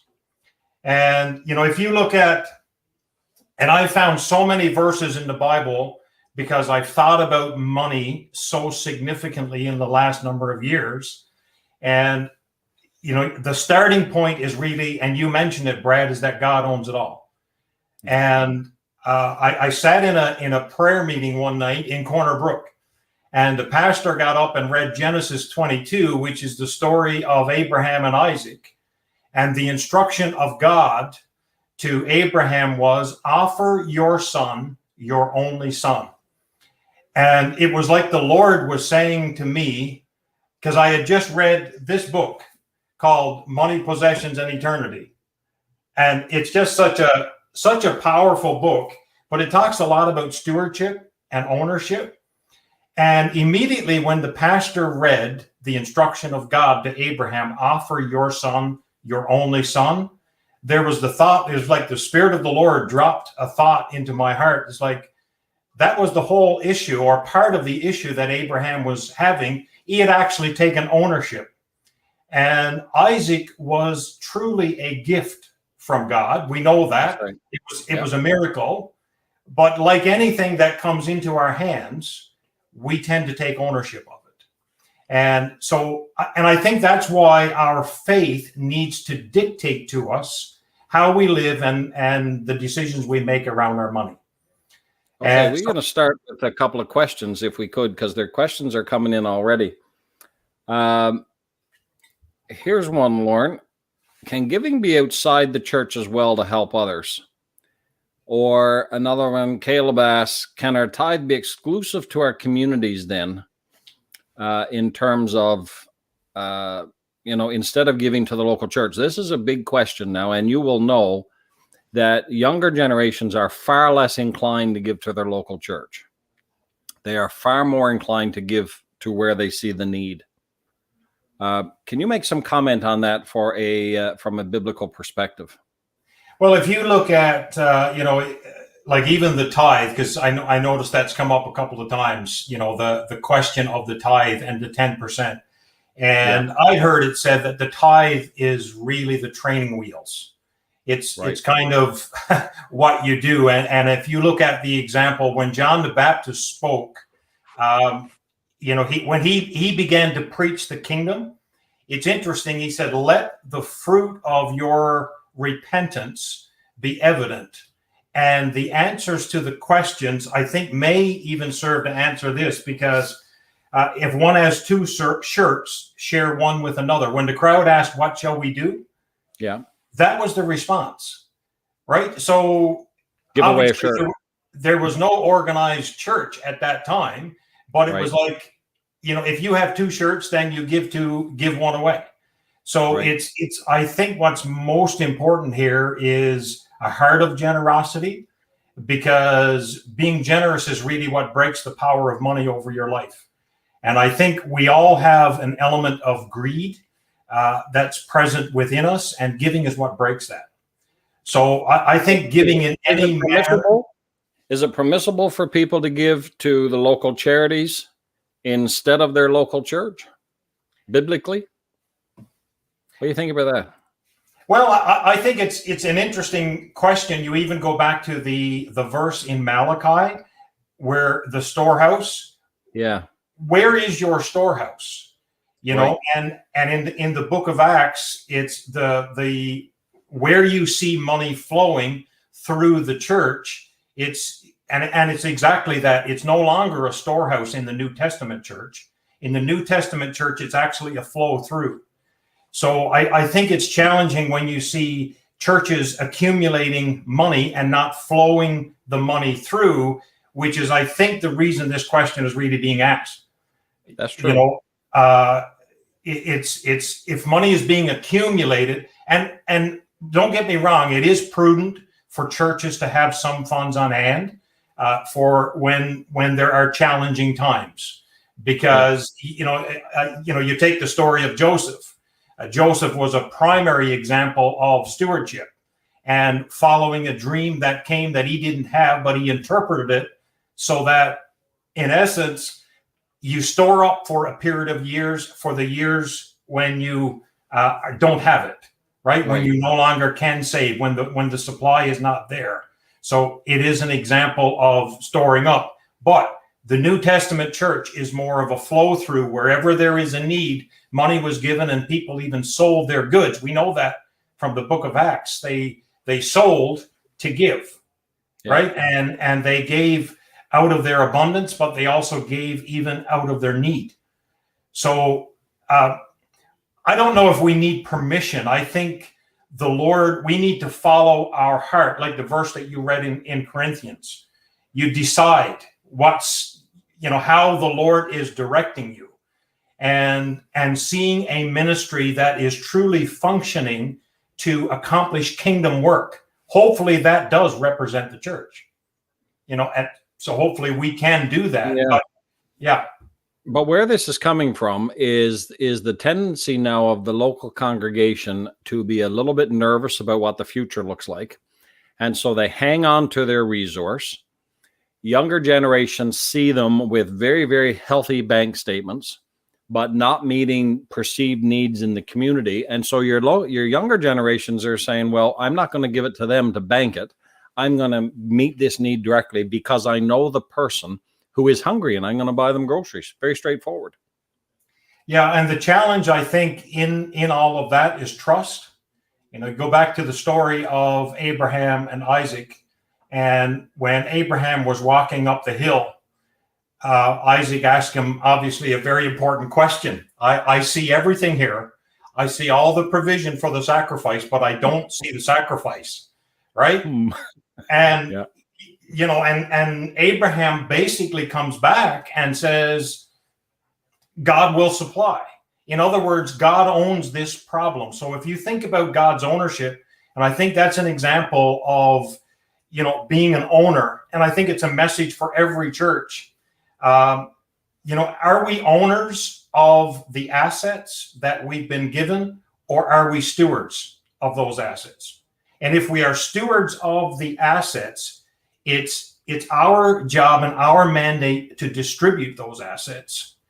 Most importantly, to use them, to invest them. I've got a mug. I watched your show, Brad, so I brought a mug along. I don't know if you can read it for the light. Investing that makes the world rejoice.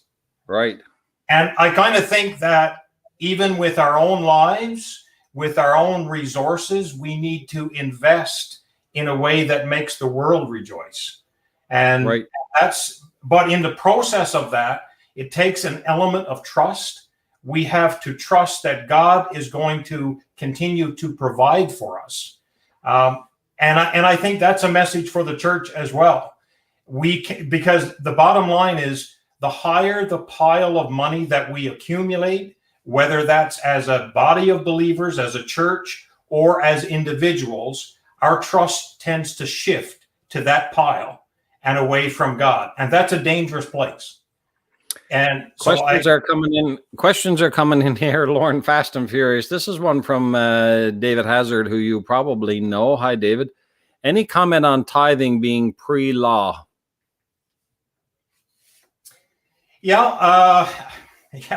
That's interesting, because it definitely is before the law, because the example of Abraham tithing. So to Melchizedek. Yeah, to Melchizedek. So it is pre-law. It's part of the law, and it seems like God is interested in. It seems like percentages tend to be important.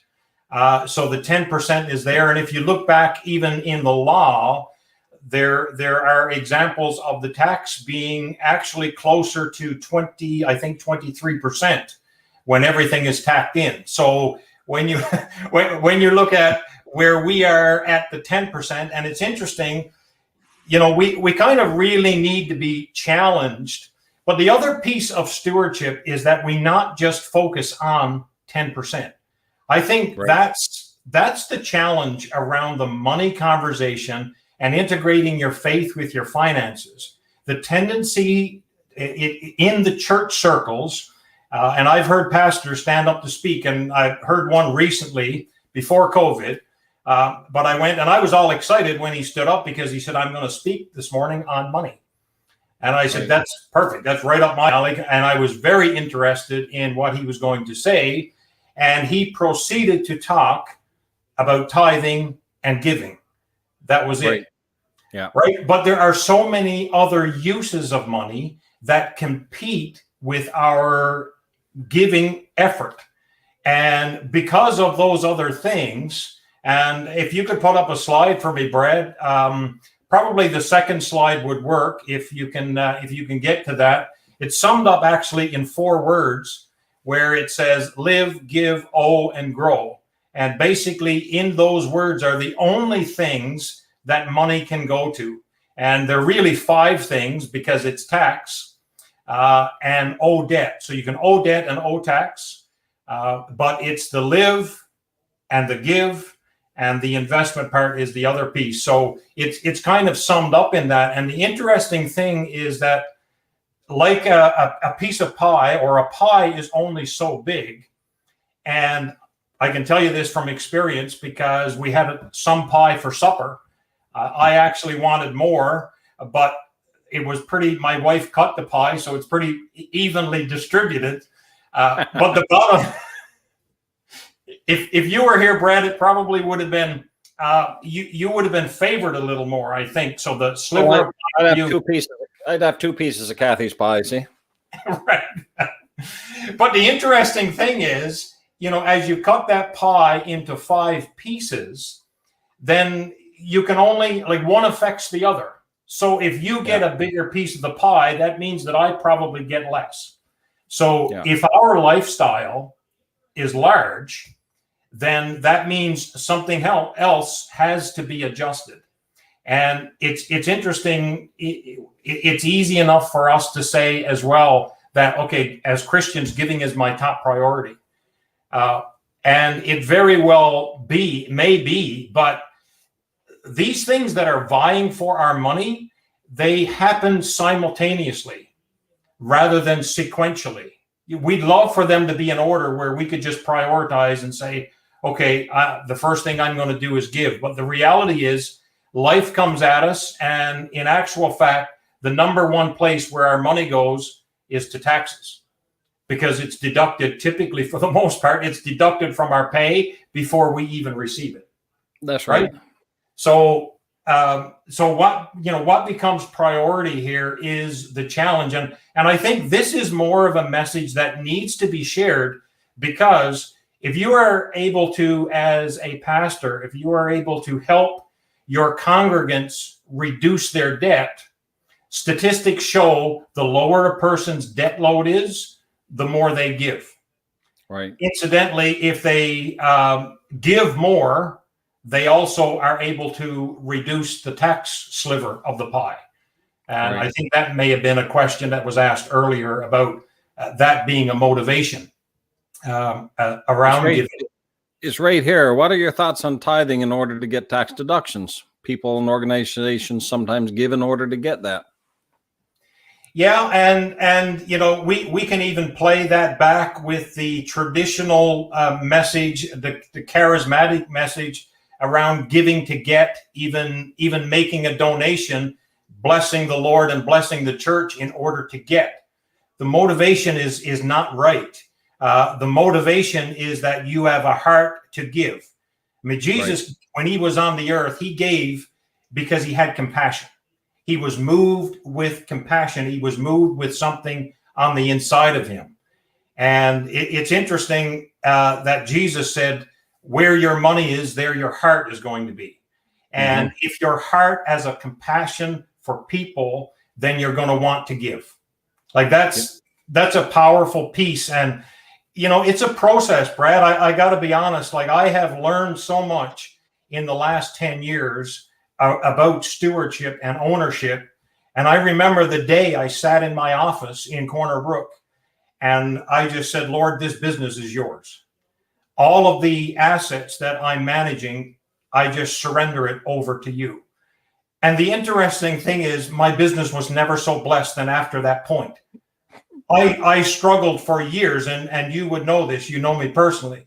I struggled in some of the early years in the financial services industry, making it work. Unless you know people with money, it's difficult to make a good living as a financial professional. But I got to the point when I completely surrendered the business over to the Lord, and business absolutely changed. And the Lord continued to bless. Dwight is saying we should talk sometime, Lauren. I work for marketing in one of the largest financial corporations in Canada, particularly in thought leadership towards financial advisors. That is Dwight Harris. You might remember Wallace. I remember Dwight. Dwight and I graduated from high school together. No, you're gone back a long ways there, folks. Just after the invention of the wheel. Dolores is wondering if you know anything about Canadian Christians Against Poverty.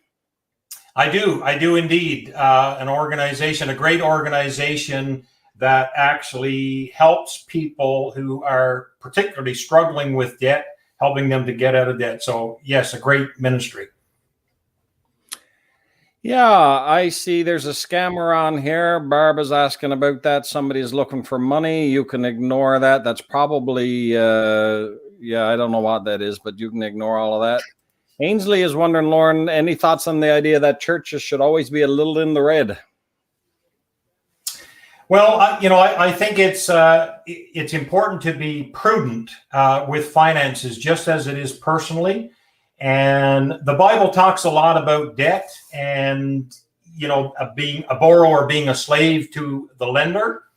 And it's always dangerous to be in a deficit position. And I don't think it's wise. I think it's wise to save on a consistent basis, whether that's personally or as a church. I think it's wise that there be some money on hand. Knowing exactly how much that is where the challenge comes in. But how about this one? What's your take on churches who insist on being debt-free in the name of good stewardship?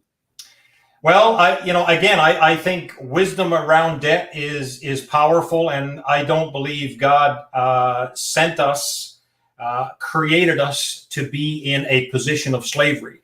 So debt free is you are free from slavery, and I think personally, or for a church, I think debt is a dangerous thing, and in some cases it's necessary. It's like building a business, for example, or borrowing money as a student. Borrowing money as a student or borrowing money to invest in your business is different, totally different than borrowing money for a car, for example. Right. Because you're borrowing for something that is not going to appreciate in value. For the most part, it's not going to make you money. It's going to cost you money. Whereas when you borrow for education or borrow for your business, then it's going to grow. So the same thing, I think, applies to the church.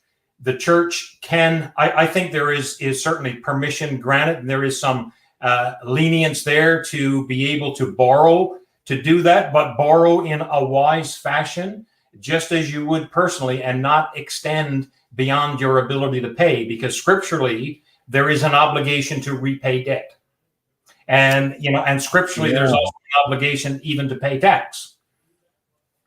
Render unto Caesar that which is Caesar's. And we actually, this time of year, we typically struggle with gratefulness around taxes. Because we have to pay in.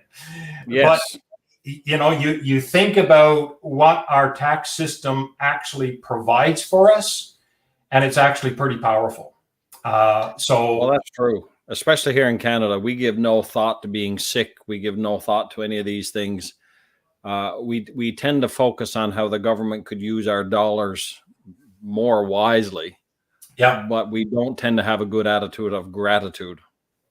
Yeah. And I put if you want to put that slide up again, Brad, I put a verse right by the tax column, and I use this verse intentionally, which is Proverbs 3:27. And it says, do not withhold good from those who need it when you have the ability to help, which is interesting. I think about our tax system, and it does provide for people who are in need. As much as we grumble and complain about how much money is wasted by governments, it is an opportunity, actually. And I think we need to see it from a different perspective. And money or tax that we pay is actually an indication of God's provision. So, you typically are paying more tax. Why? Because you made more money. There are two ways. There was a time when neither one of us paid much tax. That's correct. That's correct. we were not contributing much to the Canadian economy, if I recall. But and the reality is, we can get to that point again where we pay little tax. There's two ways to do it. You reduce your income so you don't make as much, or you give more away. That's right. And you solve the tax problem, and you solve your complaining problem. Quick question here, Lauren, from Phyllis. What's your this gets theological, but I mean you are phenomenal and have always been with the scriptures. What's your view on seed faith giving? Well, I think it's a bit of a challenging question.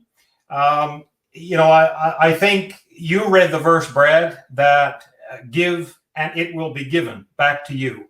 And you read the verse in Malachi. Like, you can find scriptural support for giving and receiving. My question would be around that. When you give, what are you expecting in return? Right. Because I think God has a way of giving in different ways than we may expect.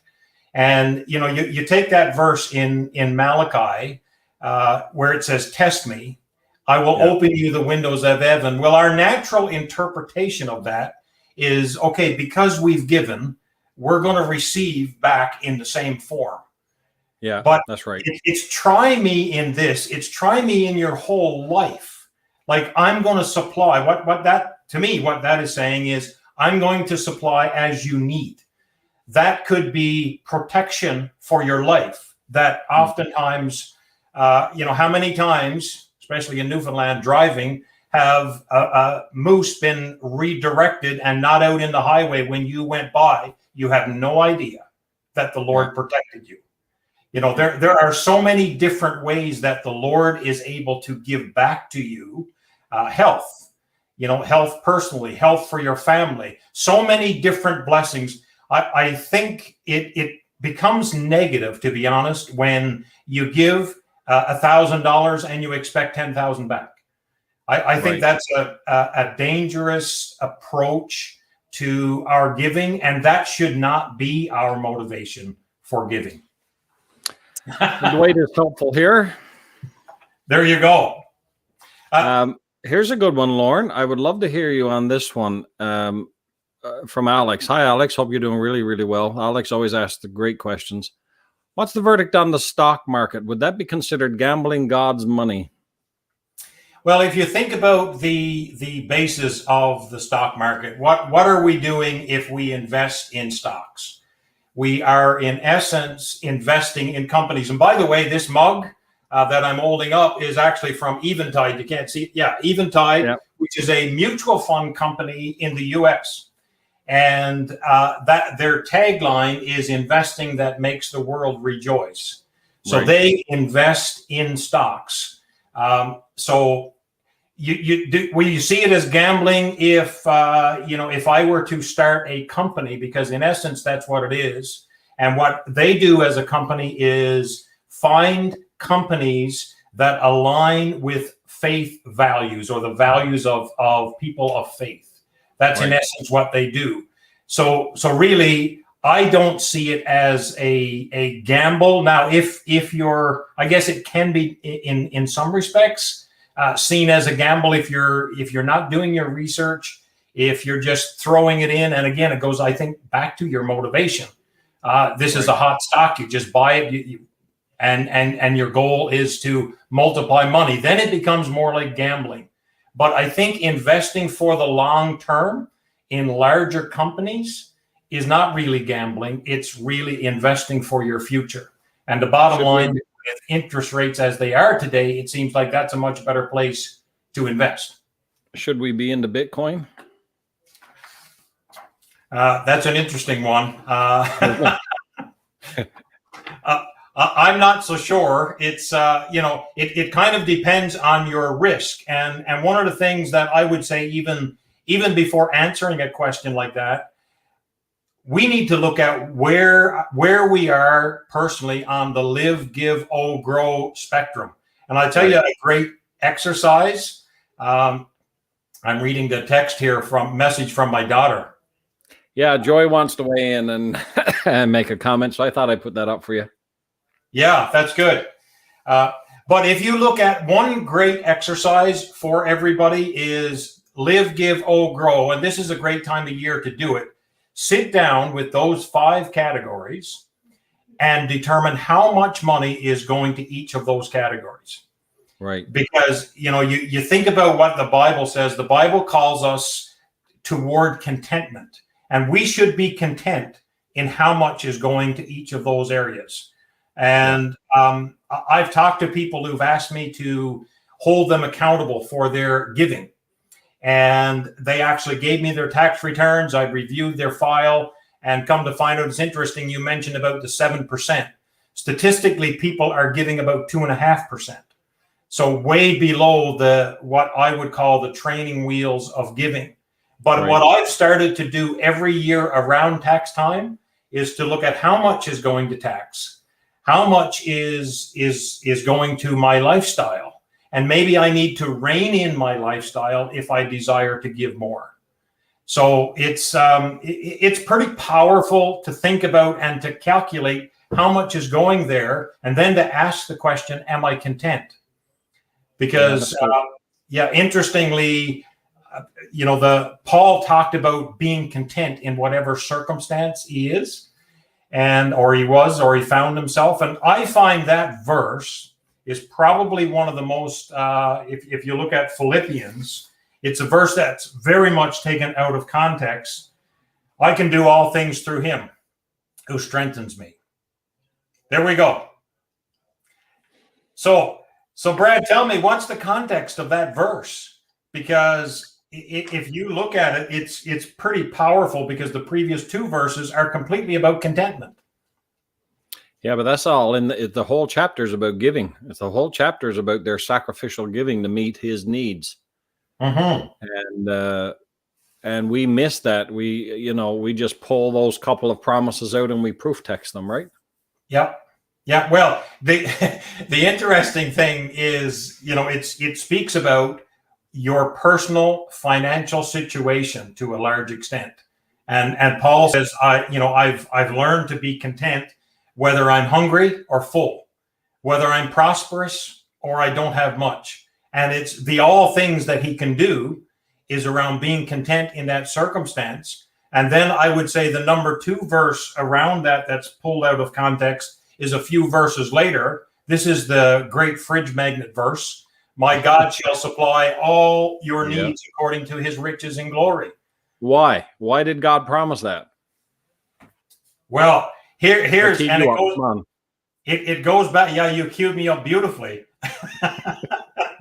It goes back to, and I want to share this verse because I think it's tremendously powerful, because Paul had just talked about how much these people, and these were the only people who had supported him in his ministry.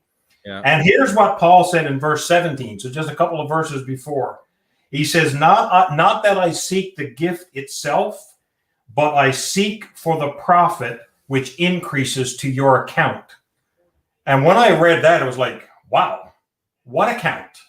It's like there's an eternal account, and I think it plays very much off of what Jesus said, store up for yourselves treasures in heaven.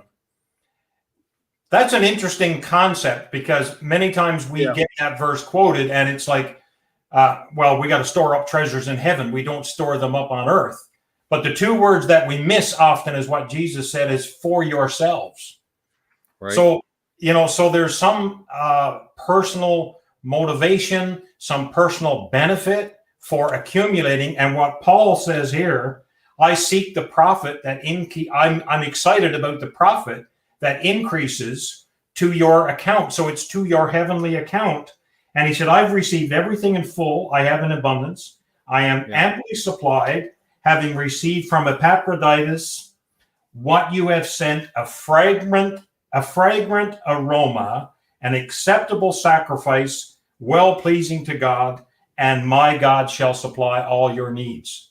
So the context... Because I have received full payment, and I am in ample supply, and I have received the gifts you sent, and they are a fragrant offering, my God will supply all your needs. Right. That's why. So, folks, if you're not givers, you need to take that off your fridge. Exactly, because it does not apply. But no. The interesting thing to illustrate that, Brad, is if I was to go to a bank, any bank where I'm not a member, the first question they're going to ask is, do you have an account here? Yeah. Right? First thing they ask, because the benefits you receive from that bank is tied to you having an account there. And that's what I thought about when I read that verse. It's like, do we have an account in heaven? And how are we making deposits? But, and I think we make deposits through our giving. And I think that's just such a powerful concept. But again, we don't give to get. The interesting thing is the need being supplied, it's not out of what we've given. It's out of his resources. So anyway. Yeah. And Mom has said their motive is such an important motive and important in all aspects of our Christian life. Mm-hmm. There's a number of questions have come in here, Lauren. Here's a good one from Pamela, which would impact a number of my students and perhaps some of your own children. What advice would you give to those who have a lot of debt, especially those who are younger with student loans, in order to pay it back quicker? One thing about student loans, it is tax deductible. That's a benefit on your. But to pay it back quicker, absolutely. I think you need to be motivated. And that's a big thing is the motivation, which means I'll use a verse that we don't typically apply to money to answer this question, which is the verse in Proverbs. Without a vision, the people perish or cast off restraint. So I think to pay off your debt, you need to be motivated. You need to have a vision to be debt free. And when you do that, you cast off restraint. It basically means you restrain your money when you have a vision for something. So if you have a vision to pay down your debt, you will restrain your finances more. You won't eat out as much, which COVID has kind of helped us with that, I think, anyway. Yeah, but that's right. Spending less in these other areas, realizing the pie is only so big, and saying, okay, I'm going to allocate this to the debt portion. So, yeah, so it's, I think that's a key. And the other thing is, if you have other debt, you have to eliminate the higher interest debt. And it's kind of you do the snowball effect. Dave Ramsey talks about this a lot. If you have a $500 owing here or $1,000 owing, if you can get rid of those and then take that payment that's normally going to that on a monthly basis and put it toward your student loan. So I think some practical things like that can help, but also not going in further debt. There's a question from Cindy. She's Cindy Tizard from Springdale. You remember her parents, Kurt and Carla. Mm-hmm. How did you practically surrender your business to God? You said you did it. What does that look like? That's a great question, Cindy. Yep. Yeah. I think it's seeing it different. It's a change of perspective. Because the reality is, I did my business the same. I continued to work the relationships that I had in the same way, but I included God more in my thinking, I guess is one of the things. And it's interesting. One of the things I wanted to include, and I wanted to jump in with this, is the story of Zacchaeus. And Brad, most people don't even realize this is a story about money. No, he was short. He was short and he climbed a tree. That's what I remember. And Jesus drank tea with him. That's what we know. Exactly, because that's the silence thing about it. But the interesting thing is, everybody got upset because he was a tax collector and Jesus was going to visit him. And then Zacchaeus kind of explained what he was going to do. And he said he would think about this. He was going to give half of his possessions to the poor. And I'll pay back 4 times as much if I've done anybody wrong as a tax collector. Like, think about giving 50% of your income away. And do you know what Jesus said as a result of that? He said, today, salvation has come to this house. In other words, Jesus recognized that he was changed because of what happened with his money. Because you're giving, your heart shows up through your giving. Right. So you're giving, like, what you do with your money is an index to your spiritual life. Ooh. So, you think about that and you realize that, wow, how I spend my money. So even setting a vision to get out of debt, giving your business over to God to say, this is yours. And Lord, because, when in essence, what you're doing is you're practically including God in your thinking around your work. Right. Because a lot of people don't do that. They do not include God in the process of their thinking. They get up every morning, they go to work. Not even considering that this work is something that God has given them to do. Yeah. This is something that God has purposed them to do. And it's no wonder we've kind of gotten off track, because we're not including God in every aspect, which again goes back to the stewardship message in the very beginning. It's about 100% of our lives. So in the giving aspect, maybe it's giving of our talent at times. And would it be so wrong if for a period of time we actually, this might be a sin for me to say this, to not give 10% at a given point? to eliminate our debt so that we could give more than 10% later? I've heard you say worse things. Yeah. Well, that's good.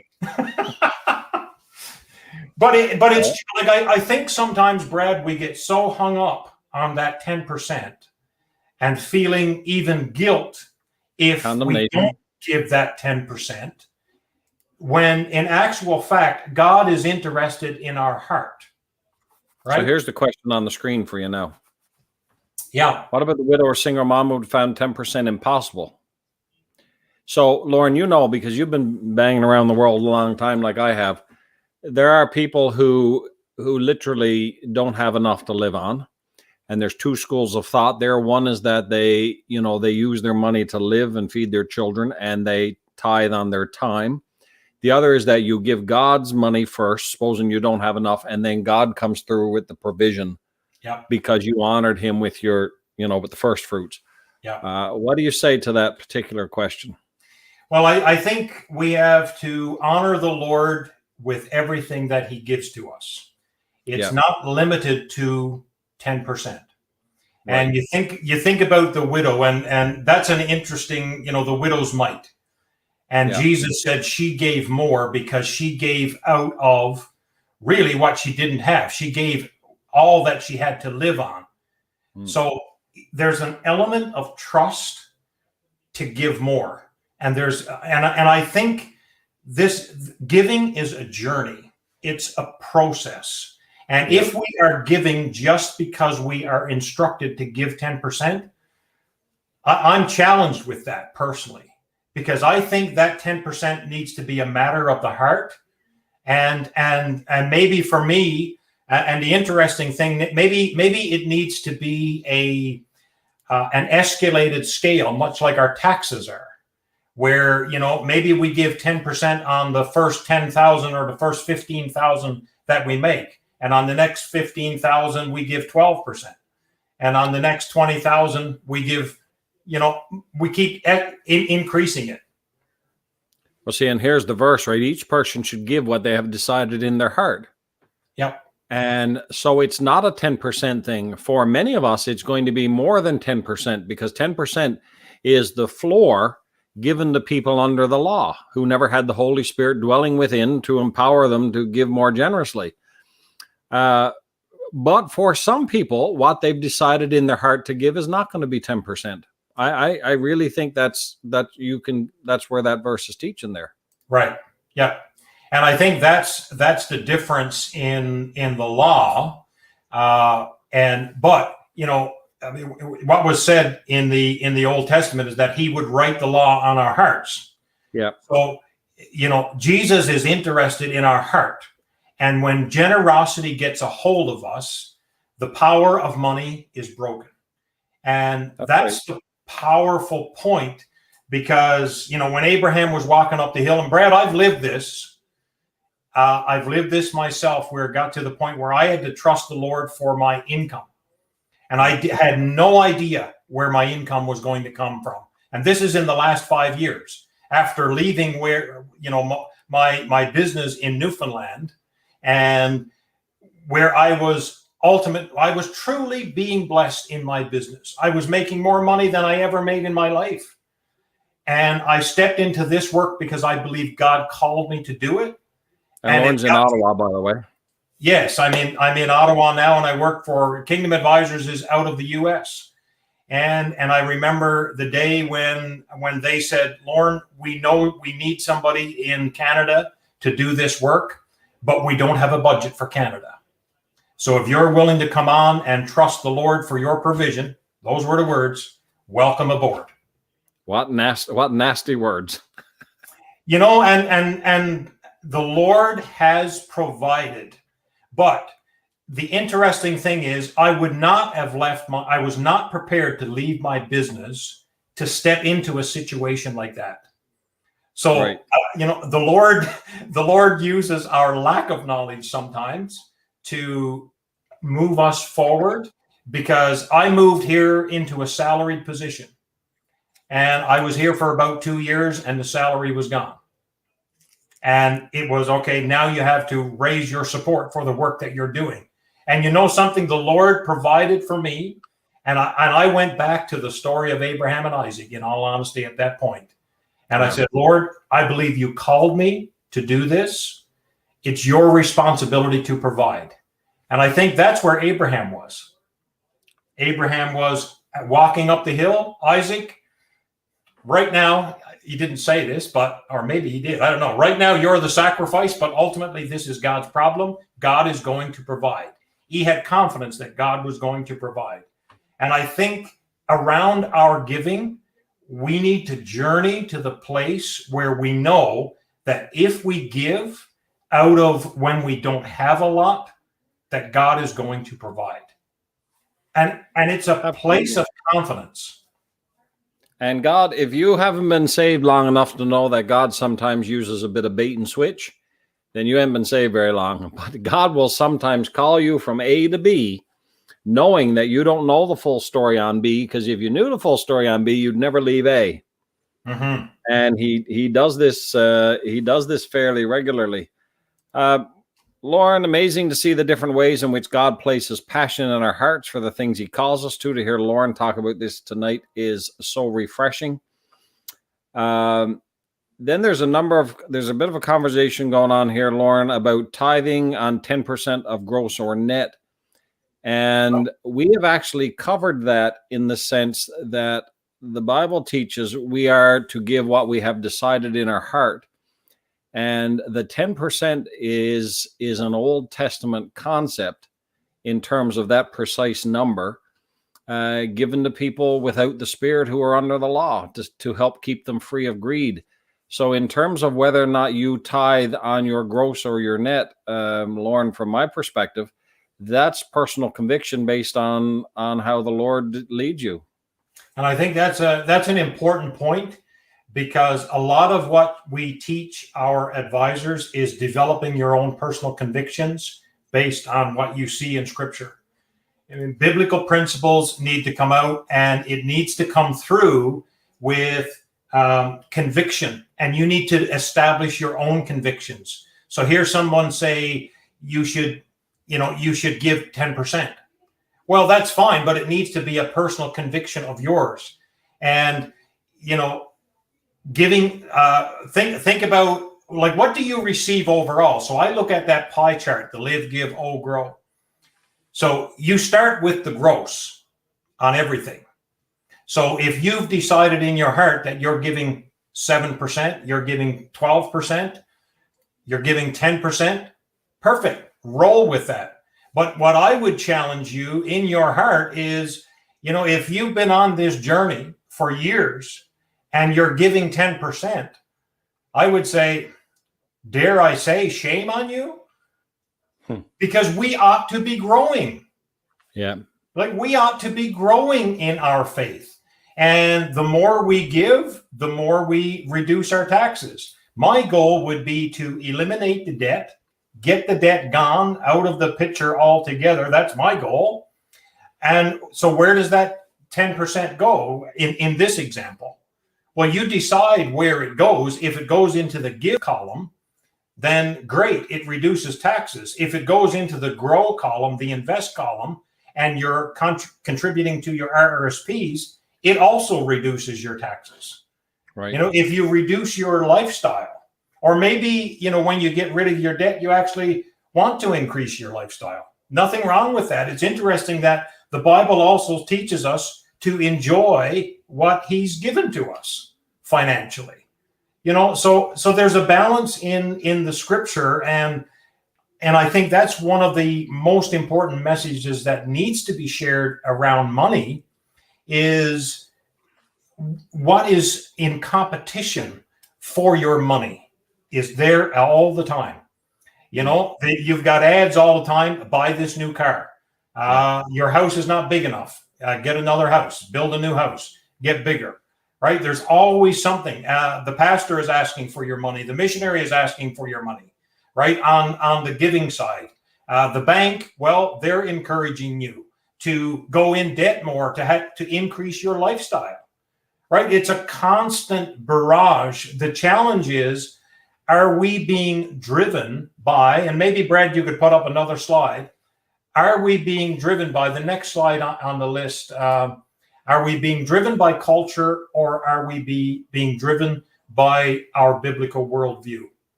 Right. Like that's a challenging one, and from scripture, provide for your family is obviously very biblical. Learn to be content, trusting God that the amount of income that you have right now is exactly what you're supposed to have, and freely enjoying what you spend. It's pretty powerful to think about that. But are we living based on a biblical worldview? And I think for the most part, I shouldn't say for the most part, because it's a personal journey, right? And we are all on this journey. And my goal, and I've been very inspired around the generosity message. But my goal is to increase, or our goal, I guess I should say, as a couple, is to increase our giving by a percentage every year. Right. That's good. And that means something else has to be adjusted. Right? My debt has to be eliminated, my tax needs to be reduced, or my lifestyle. And we can ultimately make decisions around all of that to make it happen, so that our giving is beyond the 10%. So that would be my encouragement to let's move beyond the training wheels, which is the tithe. That's good, Lauren. We're pushing on 11:19 here now in Newfoundland. I got a couple of more questions here, and then I'm going to let you go. A lot of engagement here. Lauren, you'll need to go back and read all the comments after. Cheryl says every church should have this type of study with their congregation around money. That's very enlightening. That's absolutely true. Caleb, who is a current student of mine, Lauren, you might remember his grandfather, Otto. How about owning things like skidoos and vehicles and cabins and even a TV? Well, we know TV is sin, Caleb.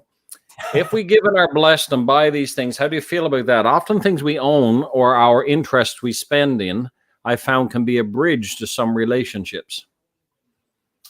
Well, it's interesting to think, I don't believe that God is against us having some of those things, right. But I think we have to balance, going back to that pie, we have to balance things out in our lives so that we are not just focused on ourselves, because most of those things tend to focus on ourselves and our own pleasure and our own enjoyment. Again, there's that verse in 1 Timothy 6, it focuses and it says it's about use money for your enjoyment. But the next verse also talks about generosity. It's an instruction to the rich. So it's balancing that. And again, Brad, I think going back to what you said, being convinced in your own heart.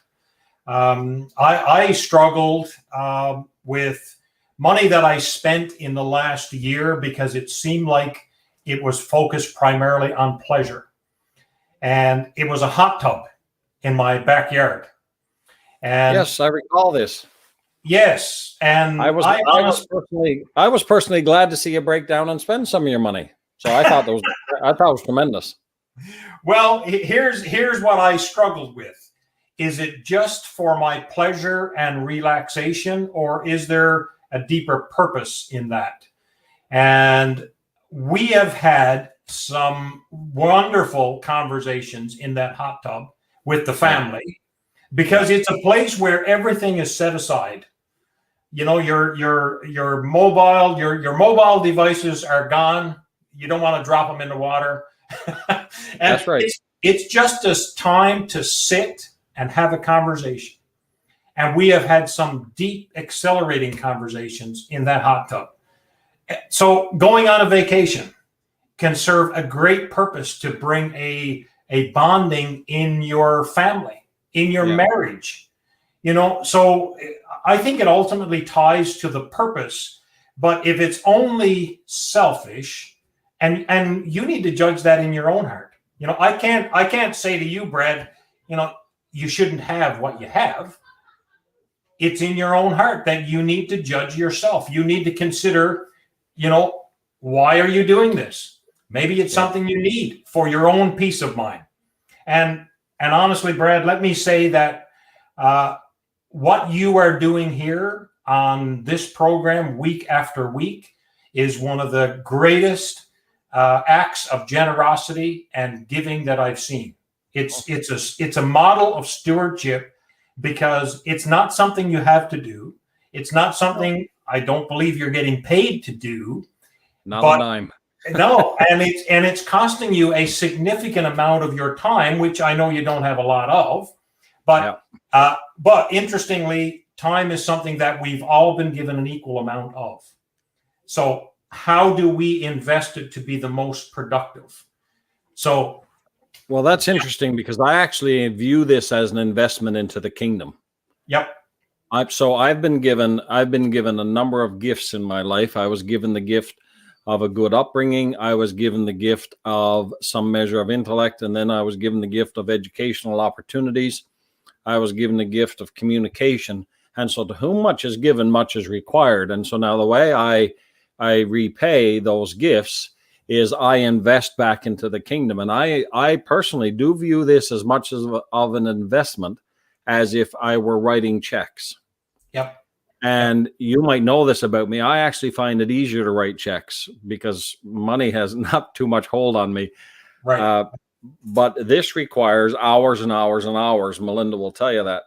But I'm glad you recognize that. I view it as an investment. And so folks out there, as you're listening, investment comes in all kinds of different ways. It just doesn't come through a $20 bill. Yeah. This is a key point I would want you to know. I think particularly, Brad, when people are younger, the investment of their time into something and giving to others can be more significant than their investment of money. And it certainly can be a means of giving. And like you're saying, it's easier for you to write a check. In that respect, it doesn't cost you as much because it's just money in and money out. It's fine. But the investment of time in many respects is costing you more to do this. So, and I definitely wanted to recognize that because you're having a significant impact and what you're doing is for the kingdom and it will reap eternal rewards. And I appreciate your participation, given that I'm not sending you a dime to be here. And you are similarly investing into the kingdom. And now you tell me. However, when we are allowed again and such, I will certainly buy you a meal for your time here. No worries. It is an investment for sure. Lauren, a couple of more questions before I let you go. Cindy is wondering, and this is you'll recognize the background from whence this comes. How do you differentiate between tithing and offering? Yeah, I think tithing is a set amount and offering is over and above that amount. That's typically from a biblical perspective how you would view that. And typically for the most part, the traditional teaching is tithing comes, that's your obligation. Your offering comes after. And I think that's also, but it shouldn't be viewed as an obligation. No. That one, Stacy, who you may know, Joy Robinson. Cindy takes from this self-care is important. That's true. Yeah. I have any number of recreational vehicles, as Lauren well knows, because we've talked about this over the years. This is how I get out of the office. It's how I clear my head. I do a lot of my teaching prep on motorcycle and on snowmobile. This is where I sort things out. And so for everybody, it is different, which is why, again, and see, Lauren, you'll know this, but this goes back to the whole, we were raised in some legalism. And the idea of doing this by grace. So the idea that Lauren may decide in his heart to give 17% last year, but I have in my heart been okay with 7% or 27%. That just doesn't jive with the legalistic mindset. It's the reason they like the 10%, because you all have to follow the same rules. And in grace, Paul says one man considers every one day more, set apart than the other. Each of you need to be convinced in your own mind. This goes back to food offered to idols in Corinthians 8 and meat in Romans 14. It's the same principle, right? Decision making under grace. The challenge is, and I've run into this, Brad, some people think they're giving 10% when they're not. Right. and I sat down with an advisor and crunched the numbers and brought it back to him. And I said, "You're giving about 7.5%. Are you okay with that?" And he said, "No, I'm not." He said, "I thought I was giving 10%. And I think it goes back to tithing on the net or the gross, because, we get our paychecks and it's like, okay, but the bottom line is the tax is already taken out of that. And I guess one comment that I've heard on, should you tithe on the net or the gross, the response being, well, what do you want blessed? The tithe or the net or the gross? Right. Yeah. Do you want, yeah, exactly. I mean, you want to be blessed on your teaspoon, or do you want to be blessed on your bucket? Mm-hmm. So, without, what I'm saying, Brad, is without crunching the numbers and going through each year to say, or to determine how much of your money is going to each of those categories. And I like that a whole lot better than following a budget, to be honest. A budget, yeah, I found burdensome, challenging to do, but this live, give, grow, how much money has gone out to each of those categories, and to look at it and say, am I content with that? And if there's a discontent with the amount that is going to each category, well, what am I going to do about it? Yeah. And it takes some intentionality around what we're going to do every year with our money, and make a decision to live that out. Lauren, before I let you go, I'm going to put on the screen here. You have a website where you blog on some of this. What's the address for that? Wordfornow.com. Word, and that's an F, right?